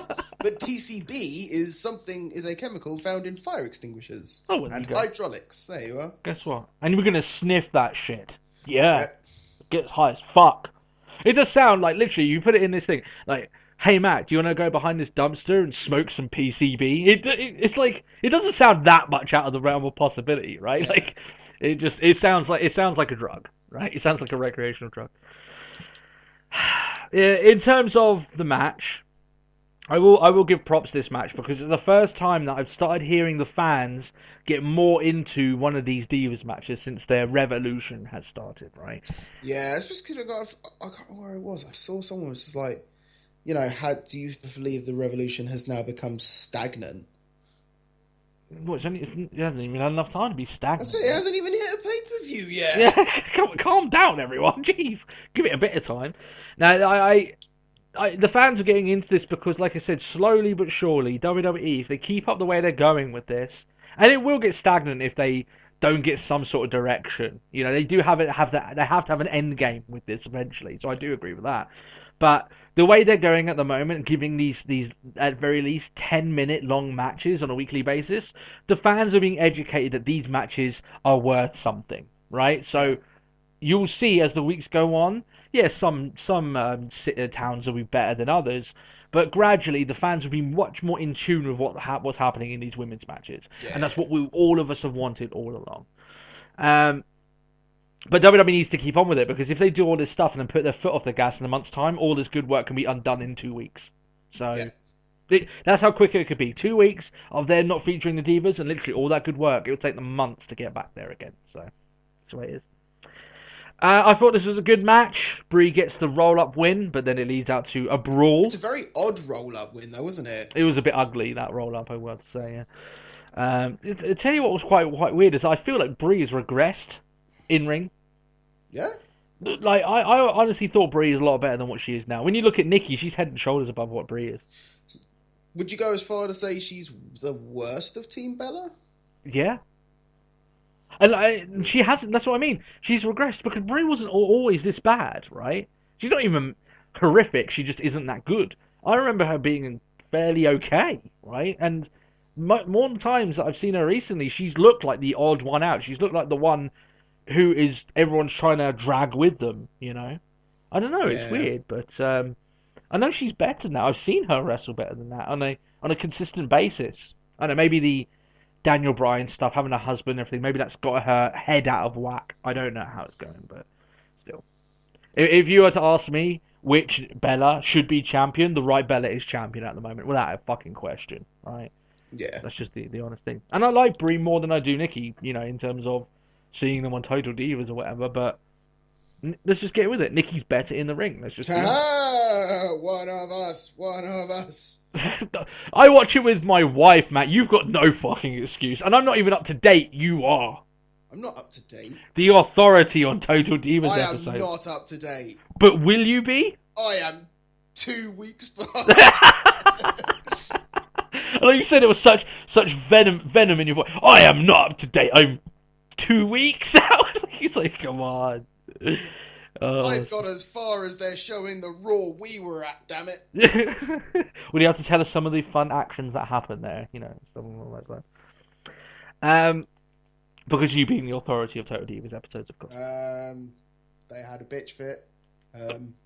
And then Paige and Brie got fish and chips, because that's the British thing. And then that was about it. Okay. Fun. Done. Total Divas! Yeah, Total Divas! Yeah. Woo! Anyway, so there's a brawl. Charlotte then, once that kind of everyone's kind of been cleared out a little bit before they get back in, she squares off with Sasha Banks. There's a cool little moment there with them looking at it, considering the history and the future those two have with each other. Believe me, they've got a good future of those two facing off. I firmly believe Charlotte versus Sasha Banks is the marquee women's match for WWE in the next 3 years. That is the big match, the big, almost like, I don't want to say heavyweight, but you get what I'm saying, the big clash between, you know, the two big powers in the Divas division. It should be Charlotte and Sasha. So it's kind of cool seeing them square off here, because that's how I see it going anyway. You know, having Charlotte and Sasha as the two big girls. And not big girls. I was going to say, that's a bit rude and... There's no way I can say. Two best girls going against each other. Okay, so yeah, there we go. New Day versus Los Matadors. The more I see Big E, Matt, the more I see this man, the more I'm convinced WWE missed the chance to make him a big single star. Yeah. Do you know, the thing is, I think they missed an opportunity to just turn him into a monster. Yeah. I'm sort of in two minds whether I think they could genuinely do that, whether he actually has it in him to be sort of a monster heel. But even then, he could still be a face. See, the thing is, right, making him a monster heel doesn't take advantage of his buckets, and I mean buckets of charisma. He is a charismatic son of a bitch. He really is, right? I do find it funny though, just like seeing him skip and clap his way down to the ring with that smile as well. Just like, oh. He's got that fixed on smile, you know. He's like kind of like derping out a little bit as he comes down, clapping, looking scary. It's like, yeah, I get it. Yeah. But the more I see him, it's like Titus, right? The more I see Titus O'Neil, when they book these guys seriously, there's shades of it there where I'm like, you should be way up higher on the roster than you currently are. Because with that build, that charisma, your ability to speak, and especially in Big E, not so much in Titus's camp, but more in Big E, how athletic he is with that build. Yeah. Man, he should be far higher where he is now. But this is where he is at the moment. And... But that was it. Like, they gave him the Intercontinental Champ? Yeah. Yeah. They gave him the IC belt. And then that was that. Because he went face after splitting with Dolph Ziggler and he won the IC title, and then literally he lost the title and they didn't have any plans for him. I'm like, how can you The not one have thing I plans? find really disappointing, I just realised, I was like, I'm pretty sure. Oh no, it was the white style IC belt. I was like, wasn't it that long ago? That was before Cody Rhodes brought back the white belt. No, But it's no. not- It was he had the white He had belt. the white belt. Yeah, so. Um, But then that just made me think that was dashing Cody Rhodes, and that was a while. he's gone through multiple gimmick changes since then. Jeez. But yeah, I'm convinced. Big E should be a big star.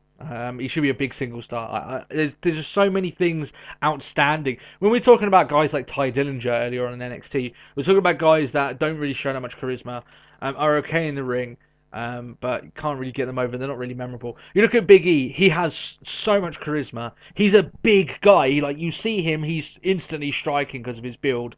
He's so athletic. There's just so many ticks there in I the wouldn't even column. mind so much if they kept him as part of the New Day and kept the New Day as a faction, but like similar to how the Shield, you had Rollins and Reigns as the tag team, and you had Ambrose as the singles guy. Like, I wouldn't mind so much if they kept the New Day and it was just Kofi and Xavier Woods As the tag team, and you've as got the tag Big team, E. and Big E being Big E the one guy. Yeah, no, I'd be happy with that myself. Yeah, definitely. Because I think if there's one guy, yeah, Kofi, yeah, he's experienced, but he's never going to get up to that level, right? We know that, right, by now. Hell, we actually mentioned it last week before we got completely lost in Lucha. Just listen to the podcast with them on it. Yeah, right. But like the thing is with Big E, like he's still relatively new. I just think there's like, come on, am I not the only person that looks at this guy and think, wow, there's so much you can do with him? Just like.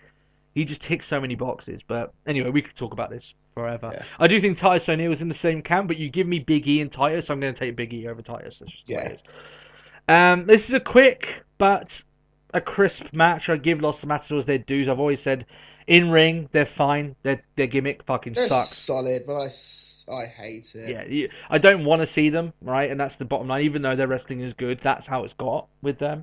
Yeah.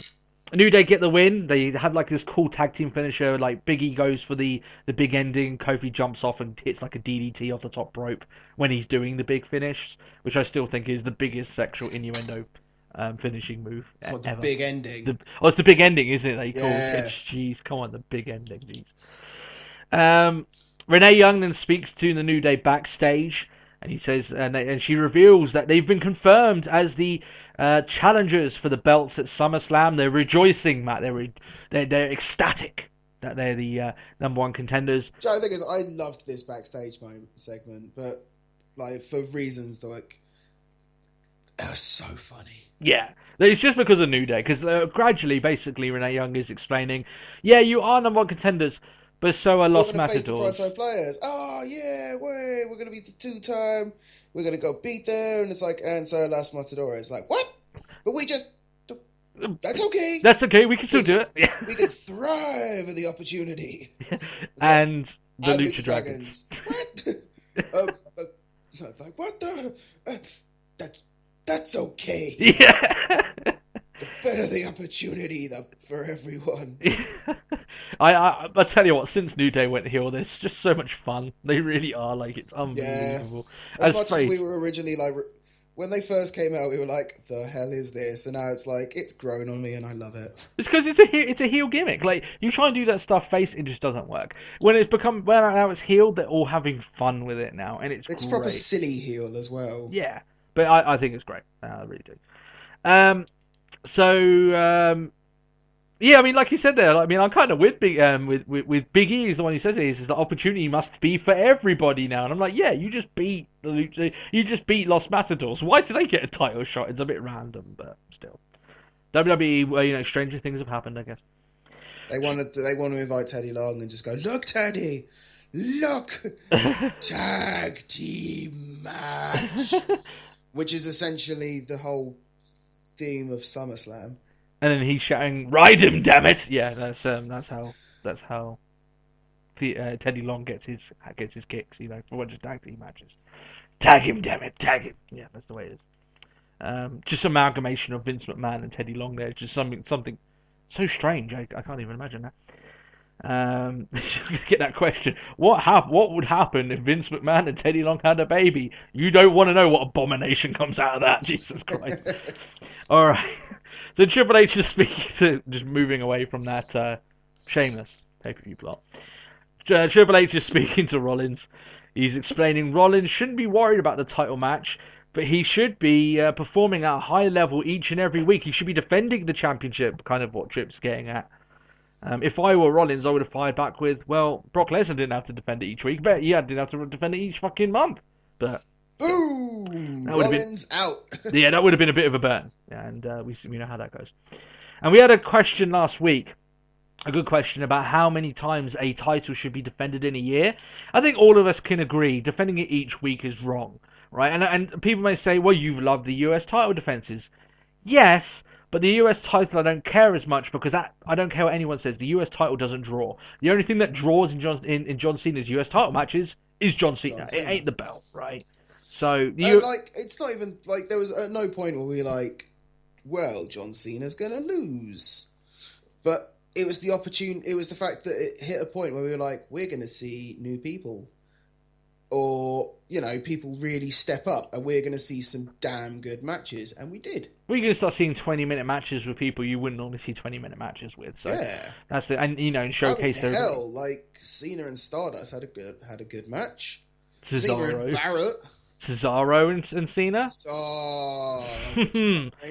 Best match on Raw this year by fucking clear mile. That still is. Jesus Christ. But yeah, that's what I mean. That's what I'm saying with that. Like the WWE title, when it's defended this regularly, then on a pay-per-view it doesn't matter as much. I don't care about the US title being defended like each and every week because, as I said, it's not the title that draws money. It's not. I'm not going to be buying a pay-per-view for the US title being defended. I may buy a pay-per-view for the world title being defended. The only thing that draws from John Cena being US champion is John Cena. It's got nothing to do with him being US champion. So that's the way I say it. Cesaro versus Orton versus Owens. The winner of this match goes and faces Rollins later on in the night. Gets their number one contendership. It's number one contendership match. And we see the reason why Cesaro was sporting those snazzy shades earlier on. He's got a big yellow ring around his left eye. I imagine he got a shiner, maybe on a live show. And it was recovering. Either of that, there was some sort of jaundice in just his left eye. I don't know what happened, but I imagine he got a shiner and he's just recovering off of it. I thought, Matt, this was a good match. I thought they had a decent showcase of all of their abilities. Would you say so? Solid triple threat match. Yeah, solid triple threat. And we've been getting a lot of triple threats recently, and I don't mind them too much. It's something a little bit different. So Orton hits RKO. On I think it's he hits it on Owens first, then he hits it on Cesaro. Kevin Owens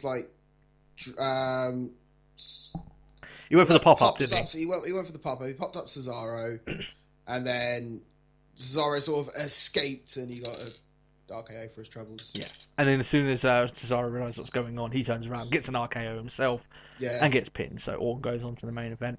They didn't sell this a lot, like with Rusev. Like it wasn't straight after that match that they had the world title match, and Orton didn't really seem like he'd taken that much of a beating in this match either. So make of that what you will.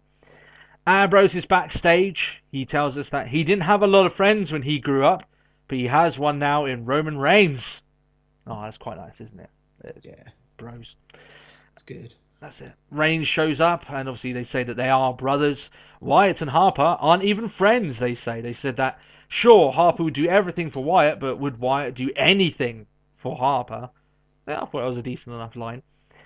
Reigns then asks Ambrose a couple of questions that he gets right. It's kind of like they do like that couple show. It's like, what is your friend's favorite drink? And I go, Coke. Am I right, Matt? And he goes, yay! Am I right? Am I right, though? It's Tide. Tide. I'd take that. It is Coke. It's on the brand, I suppose. Okay.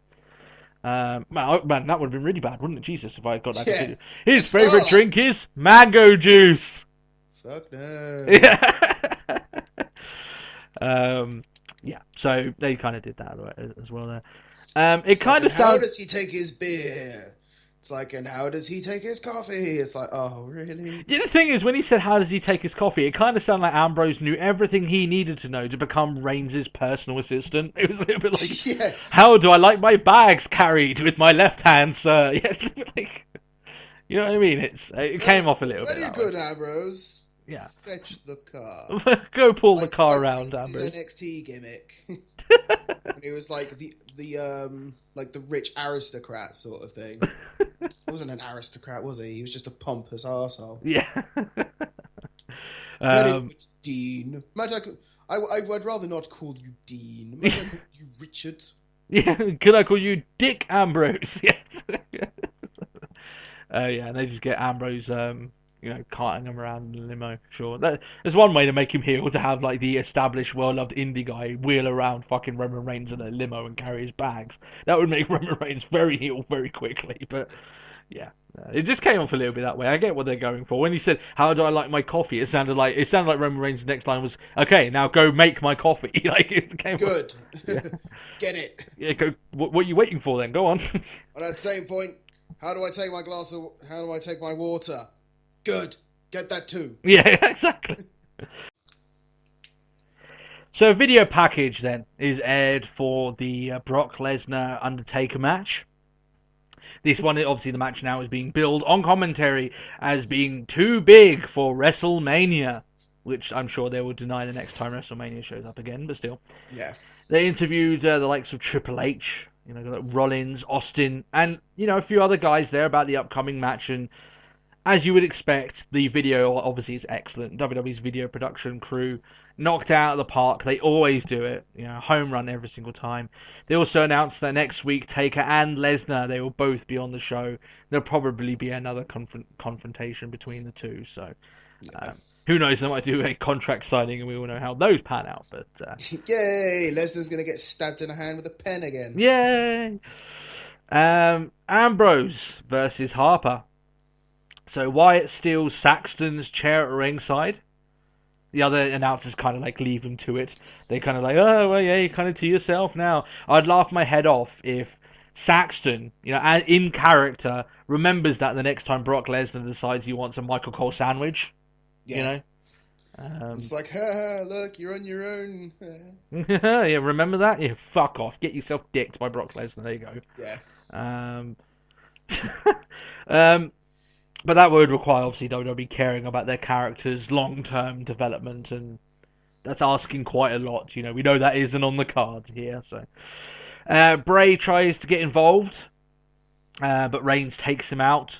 After that, Harper wins with a dirty little discus clothesline. It's a fucking monstrous little clothesline he does. I don't know why I know JBL mentions it, but it's like that sticks probably the clothesline of hell to shame. It kind of takes the right guy to take it, but like Ambrose takes it well. Yeah, there's a few guys there that will take it like an absolute champ, and it's a dirty little move. It is a dirty little move, but it's really good. Obviously they're building up now to this Ambrose and Reigns versus Harper Bray tag team match at SummerSlam.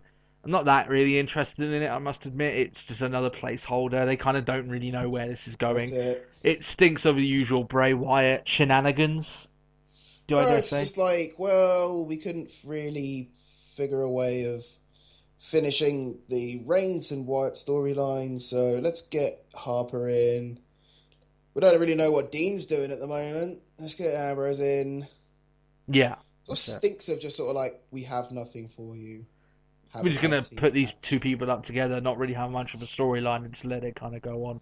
They've done nothing this month, since the last pay-per-view, since Battleground, really, to build up the rivalry any further than it was, and it reeks of the usual Bray Wyatt stuff, and that's very unfortunate. There's so much you could do, and they looked like they were about to touch on it in that first month building up to that Battleground match, and now it's just like, no, they've kind of resorted into, it will just do itself, it will play itself out. It's quite a shame. I like the build up for Battleground, because I thought like the promos were twisted, the backstage segments and things like that. This has none of that. Nah, there's none of it at all. It's a bit of a shame, really. Miz TV is up next. He points out Stephen Amell in the crowd and tells him, to... Hi, Stephen! Yeah, pretty much is, hello, remember me? Stephen. That's it. and tells him after Stardust runs through him, Miz can rebrand him and teach him how to act. I thought that was quite an apt line. I haven't seen Arrow, so I'm not really equipped to make any sort of any sort of joke about that. But I know about Miz's acting abilities, and there ain't that much to beat there. So yeah, there is that. Yeah, a guy who's having a successful TV series at the moment, and a guy who during this Miz TV moment is gonna be straight to DVD and Blu-ray. Yeah, like, great. Essentially, yeah. Oh, wait, I spotted Marine 4 in a local retailer. Okay, how much? I didn't look at the price because I literally looked to my other half, went, look, we should get this because it's got the Miz and Summer Rae. And she looked at me and asked if I was ill in the head. and to be honest, part of you would have to be. Let's just be honest. I mean, I watched Marine 3. I didn't even think it was that bad, but never would I go out of my way of watching it again. So I have stricken that from ever. Like, I haven't seen. I watched one. That will be it. And that's just the one with John Cena, isn't it? Yeah. And was it Marine 2 with Mr. Kennedy or Ted DiBiase or something, wasn't it? I think it was Kennedy. I think it was Kennedy. Yeah. DiBiase was... No, DiBiase was Marine. Kennedy was Behind Enemy Lines Columbia. Oh, yeah. Okay. Which was shocking. To be honest, they both are shit. I still haven't finished watching it. Well, to be honest, Matt, I doubt you're going to be jumping at the chance and reminding yourself of watching said shows anymore. Yeah. But Daniel Bryan comes out. And like I said, I had just read his book. I won't review it here. I'll just literally simply say I do recommend it. Go out and get it. It's good. Ironically, funny enough, in that book, there is actually a lot to do with the Miz in it, funny enough, and how Miz actually helped him a lot in those NXT days and even beyond that, trying to learn how WWE operates. Apparently, Miz taught him quite a lot in those opening months, that Bryan was involved in WWE. The fans chant Bryan's name quite a bit. He obviously is in the hometown. What a shock! Yeah. I don't think the hometown really matters. He could turn up anywhere and they'll cheer for him. Yeah, I mean his popularity has managed to stay on a steady level. Like, he's achieved a steady level of popularity.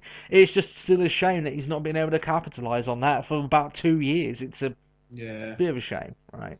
I mean, when it comes up to SummerSlam, it's 2 years ago that Bryan first, that was the him being screwed out of the championship, if you remember.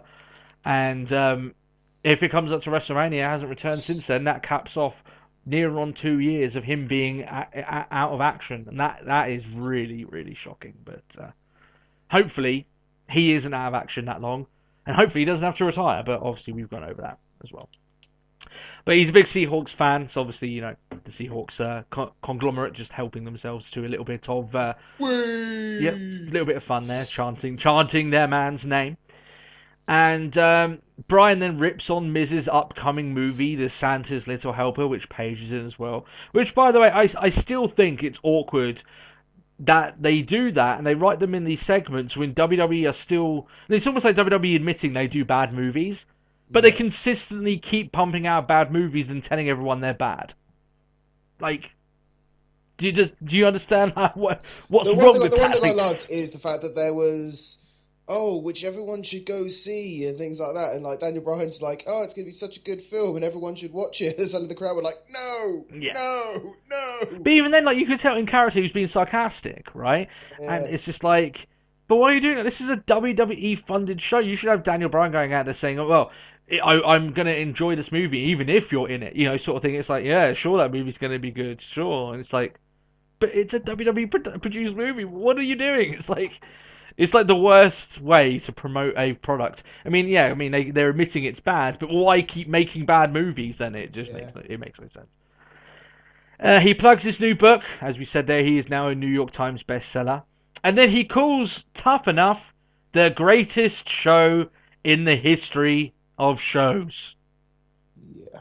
Nurse, apply 20 episodes of Game of Thrones stat. We're going to lose Daniel Bryan to sheer stupidity if we do not inject that quality into his bloodstream.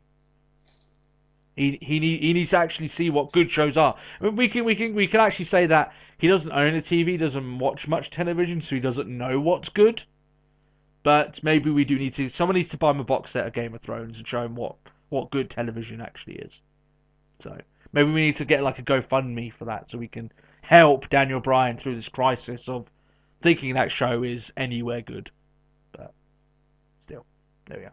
Man, we have ragged on Tough Enough for its entire duration, have we not? I haven't even watched it this week. I watched it this week, but it's not that much better, to be honest. You know? All I know is Gigi's gone. Gigi's gone, yeah. That's all I know. Which I thought she should have won, but to be honest, I could see her going. Yeah. And Sarah's going to win. It's between her and Amanda.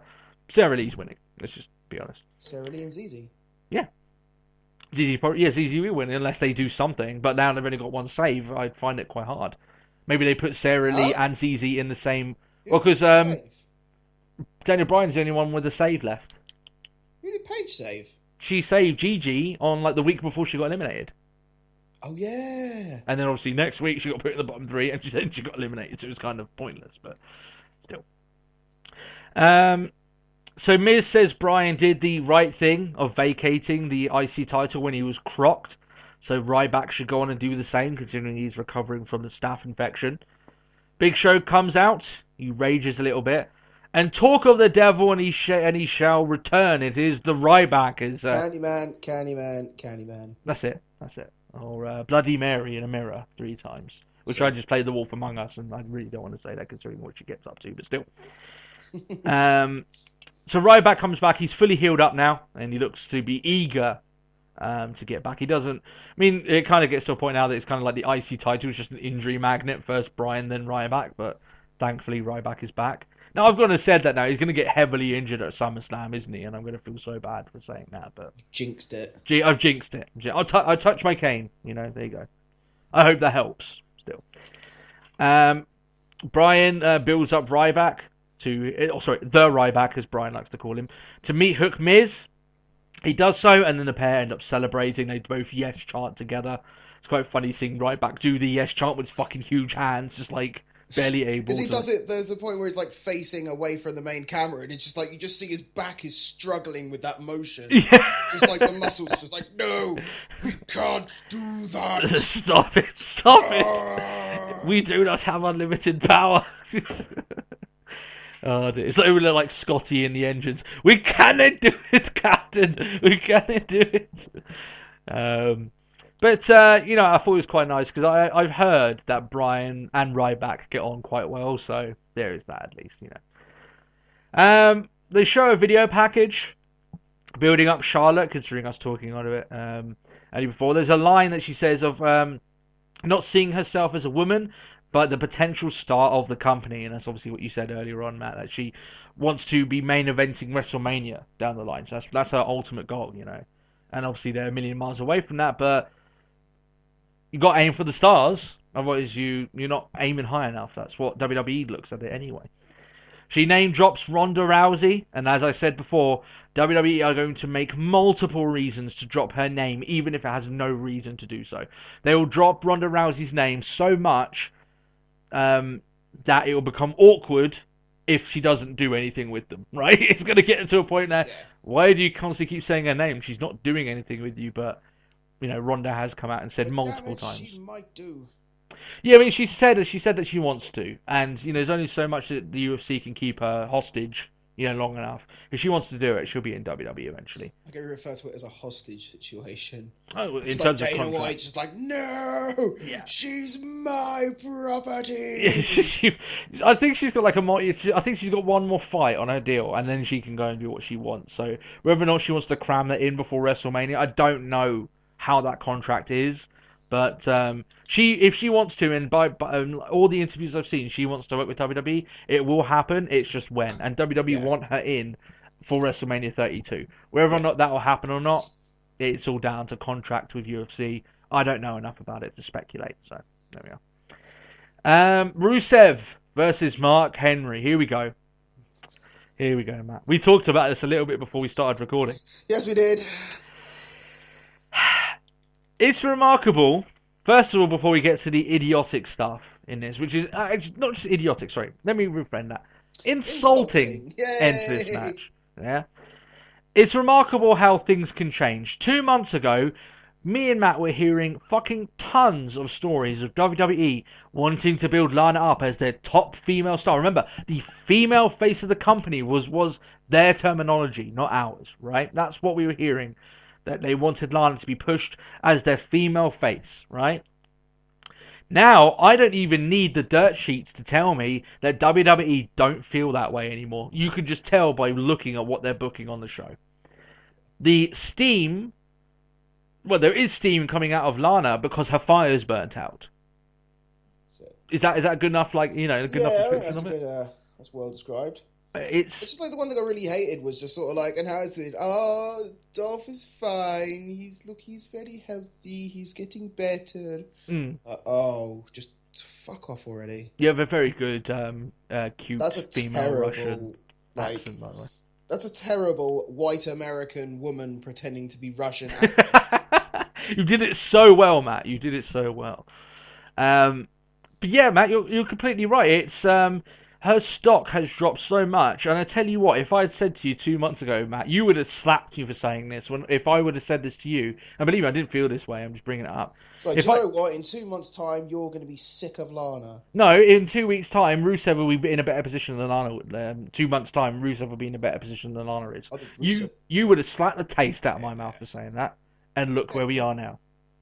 Would you agree that Rusev's in a better position than Lana is? Unfortunately. Yeah, I think he is. It's like WWE have sort of either they didn't know how to book the storyline, which, to be honest, is quite feasible, or they just decided halfway down the line, we don't want to make too much effort into Lana, she isn't the woman we want. Yeah, it's like, you know what? We've changed our mind. Yeah.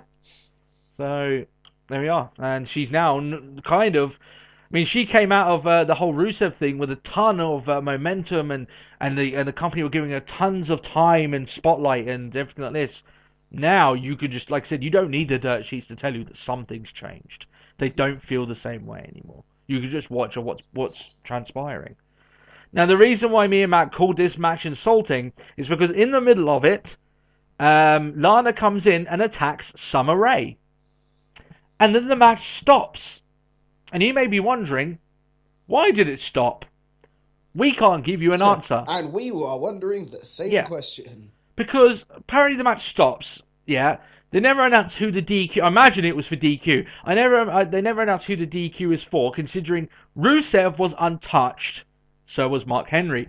So according to the rules of wrestling, if you want to follow it, which WWE clearly don't want to, that match technically should not have ended. Still going. Yeah. Sorry, if you're going to end the match, who wins it? Is it a draw? How is it a draw? Because nothing happened to the actual competitors. If it isn't the referee's job, if some people are coming inside, to eject them out of the ring, not just to end it, and to kick them out. Like, how many times have we seen like the referee just like, that's it, you're out. yeah, It's you'll like, get out of and here. just eject them. Yeah. It's like, that's your power. But instead it's like, well, fuck this, I can get an early meal. Match is over, I'm getting out of here. It's like, what? Quick, before Mark gets to the buffet table. Ding, ding, ding. I find, like I said, it's a bit insulting, right, to wrestling fans. It's like, this sort of crap, when it's built up and it carries on and it's unchecked, is the stuff that damages, like, people's perceptions of wrestling. Yeah. I found it, like I said, really, really fucking stupid. I really did. There was some cool stuff to be seen here, though. Summer Rae locks in the accolade on Lana. Summer Crush! Yeah. Which I thought was actually pretty cool, I would have to say. And then there's a new flag waving behind Rusev. It's literally the Bulgarian flag with Rusev adorned on it. And it's just like another rivalry that's like that was like the Intercontinental Championship one. It's just locked in place until someone comes back, right? They're basically waiting for someone else to do their shit, arrive, then they can carry on doing what they were supposed to do for about 4 weeks. It's a bit crap. When they do endings of matches like this, it is quite insulting to our intelligence, let's be honest. Anyway, King Barrett versus Neville. This is a quick match. Now Neville basically beats Barrett in a matter of minutes. Do you know what, actually? Before... Go on. They did those little vignette pieces beforehand where they're like, last week and on Raw, and it's like, I loved it. I like how they're actually going... Like, I'm not a comic book person myself. Yeah. But I love how they've gone for that sort of feel with it all.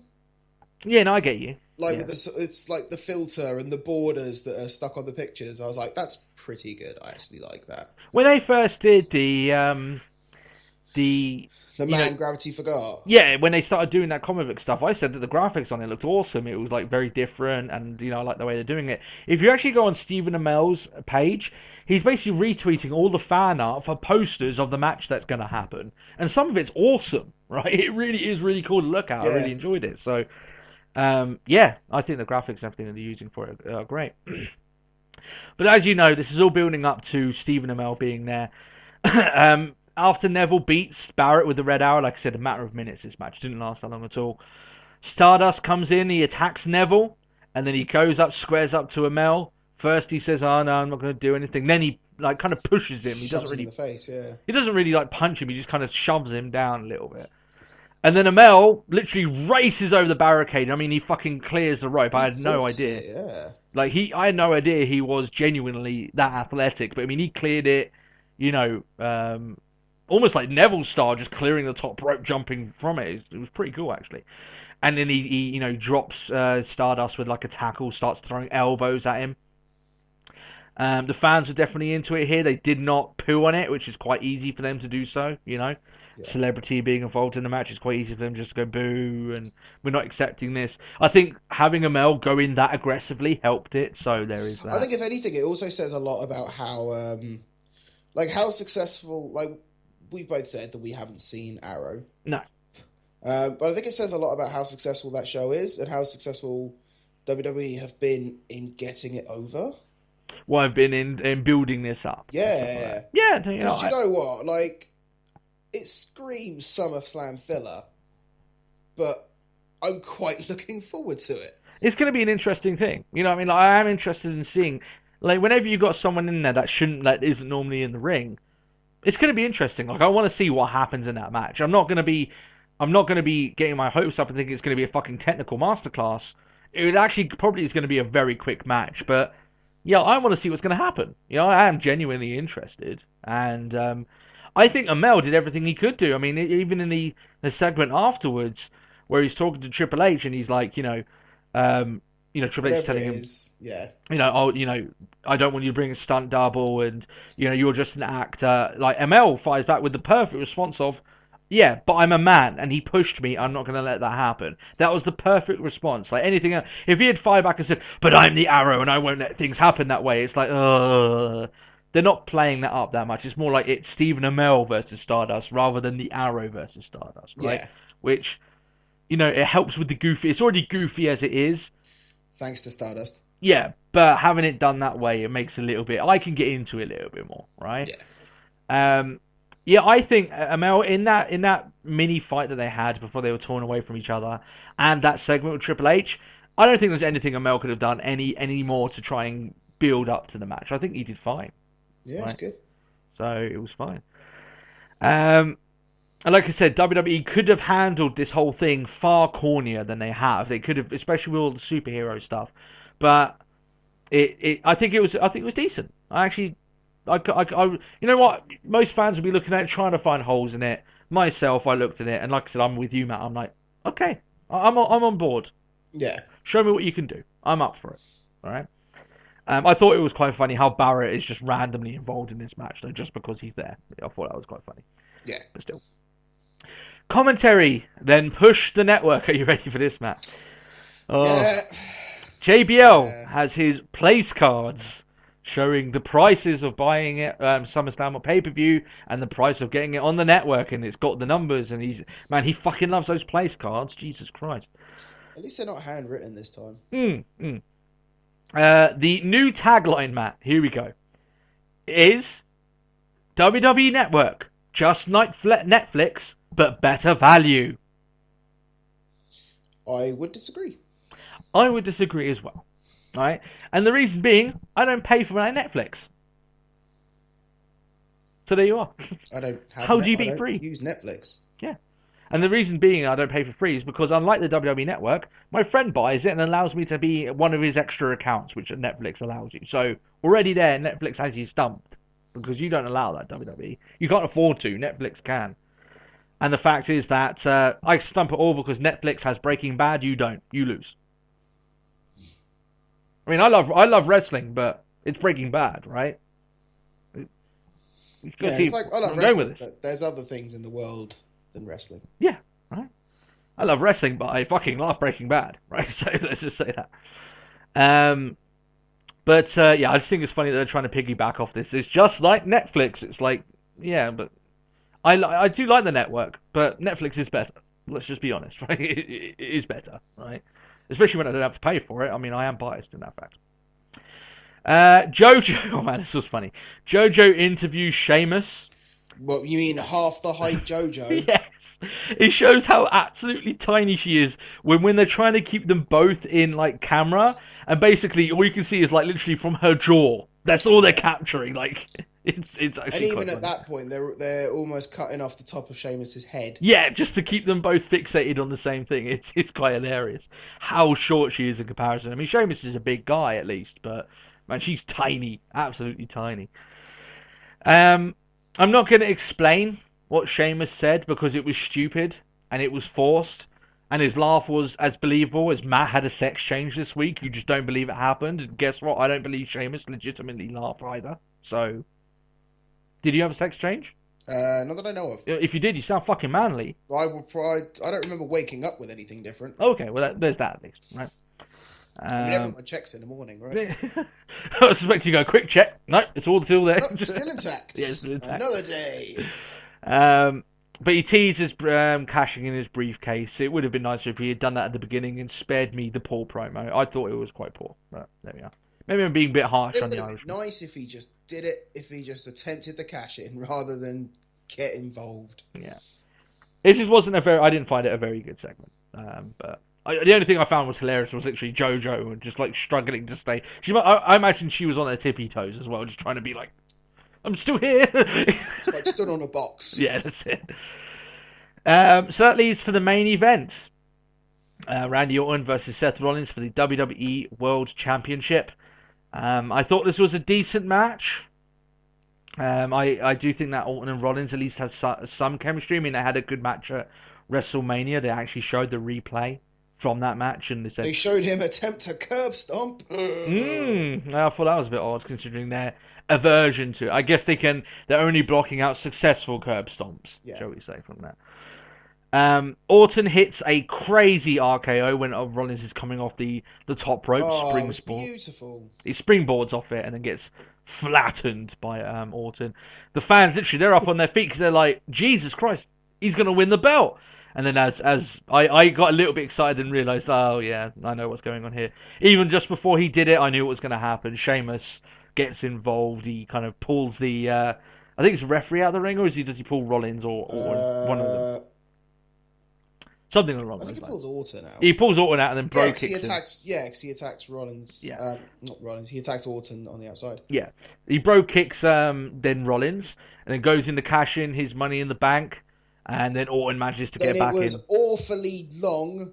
Yeah, literally, like he wouldn't even really. He was like, cash it in, cash it in. It was like the referee had like forgotten how to speak English for a moment. Yeah. It's like, I want to get like it's every time on the Falls cash in. Like, they're always like, I want to cash in. The rest is like, what? I don't understand. Why are you giving me a briefcase? It did seem for a while as well that, like... What contract? Orton's ready. I want to cash in. You want to cash it in? What? Yeah. It just seemed a little bit like Sheamus wasn't even releasing the contract for a little while. He was like, the referee kind of understood, and he was like, okay, and then Sheamus is still like rattling it backwards and forwards, going, I'm cashing in. And yeah, you knew that they were buying for time. So that's the way they are. But yeah, RKO onto Sheamus, and then Orton is standing tall at the the end of the show, and the talk of backstage, apparently they put these three men in the same ring for a reason, just in case Cena couldn't make SummerSlam. They would integrate this into the title thing, that the title situation. But Cena is definitely working the show. He will be back for SummerSlam. So it's just what? Because if Cena wasn't going to be there, it was going to be a triple threat match or something. Yeah. That's what they're saying. Fucking sucks. Which, yeah. I mean, I'm not even keen on seeing Rollins and Cena, but that's a much more enticing prospect than having Orton Rollins and Sheamus in the match. I'm not that interested in that. So all in all, I thought this was a show that had a few moments that had me scratching my head and shaking my head more so. But there was some good wrestling to be had here, and some parts were interesting. I'm going to give it watch once, don't go back to it. That's how I'm going to go. I could agree with that. I think there was some good moments, like the women's match was good. The triple threat match was good. Excuse me, even to a point like, there were points where you'd even got a "This is awesome" chant from the crowd. It was solid. Yeah, there was some attempt here, but all in all, it did stink a little bit of a mid-monther. Especially some of the rivalries is a little bit like, you can tell they're just buying time. And some of the cards, especially considering SummerSlam is 4 hours long this year. Yeah. Some of their mid-card matches going in, this is a problem WWE has. They just haven't built up these matches enough. They've just been rushed together. They haven't been cared for enough, and it will show when the pay-per-view launches, because they'll have a card where 1 or 2 matches are genuinely interesting, and the rest of them are a little bit like, okay, I'm just kind of waiting to get through all this. So that currently is their card. Yeah, I mean, I look at Ultima Lucha, and all those matches had a reason. They had build-ups for weeks and months, and they were genuinely interesting in their own right, bar maybe the Tejano Blue Demon match. But oh yeah, SummerSlam doesn't really have. I'd forgotten that match. Yeah. But we'll be doing our predictions next week. I know they got they've got the Divas match, and they're going to be doing the big 9-woman 3-team match, elimination match that they'll be going with there. Is it elimination? Yeah, but they're doing it as in one team gets eliminated, not one woman gets eliminated. Oh, okay. Which I actually like, because in that sense it's not going to become a clusterfuck. They will be less inclined to have like one-hit finishes on these girls, and that would be awful. That really would. That would be a surefire way of downplaying some of these NXT Divas abilities. So yeah, that's the bottom line of it. Matt, is there anything you want to say about Raw before we wrap up the show for this week? No, I think we're all good and wrapped up. So I will plug once more before you guys go. August 29th, 8 o'clock. It is the live episode of Let's Talk Wrestling, the 90th episode, the special. Please come and attend us. We'll be love to have you on board. That is the big announcement of this show. Matt, if they want to tweet us and ask us any questions about that live show, what is our Twitter handle? It's at Talk Wrestle Pod. You just do it so good every single time. Flawless. And we hope you did enjoy this. If you are new to the show, then we very much appreciate it. If you subscribe, you can stick with the show. I hope you guys did enjoy it. If you want to ask us any questions, you can use that Twitter handle or leave it in the comment section below. And as I said, I'll put that date again just so it's firm in your minds. August 29th, 8 o'clock GMT, PM GMT. And the live 90th episode of Let's Talk Wrestling. It's going to be a big deal. It's going to be a big event. We hope you guys have a great week. We hope Matt has a great week. Hope you have a great week, Matt. And I hope you have a great week too. Oh, you're too good to me. You are. You're too good to me. And we'll catch you all next time. Catch you all next week. We'll see you soon. Bye-bye. Bye.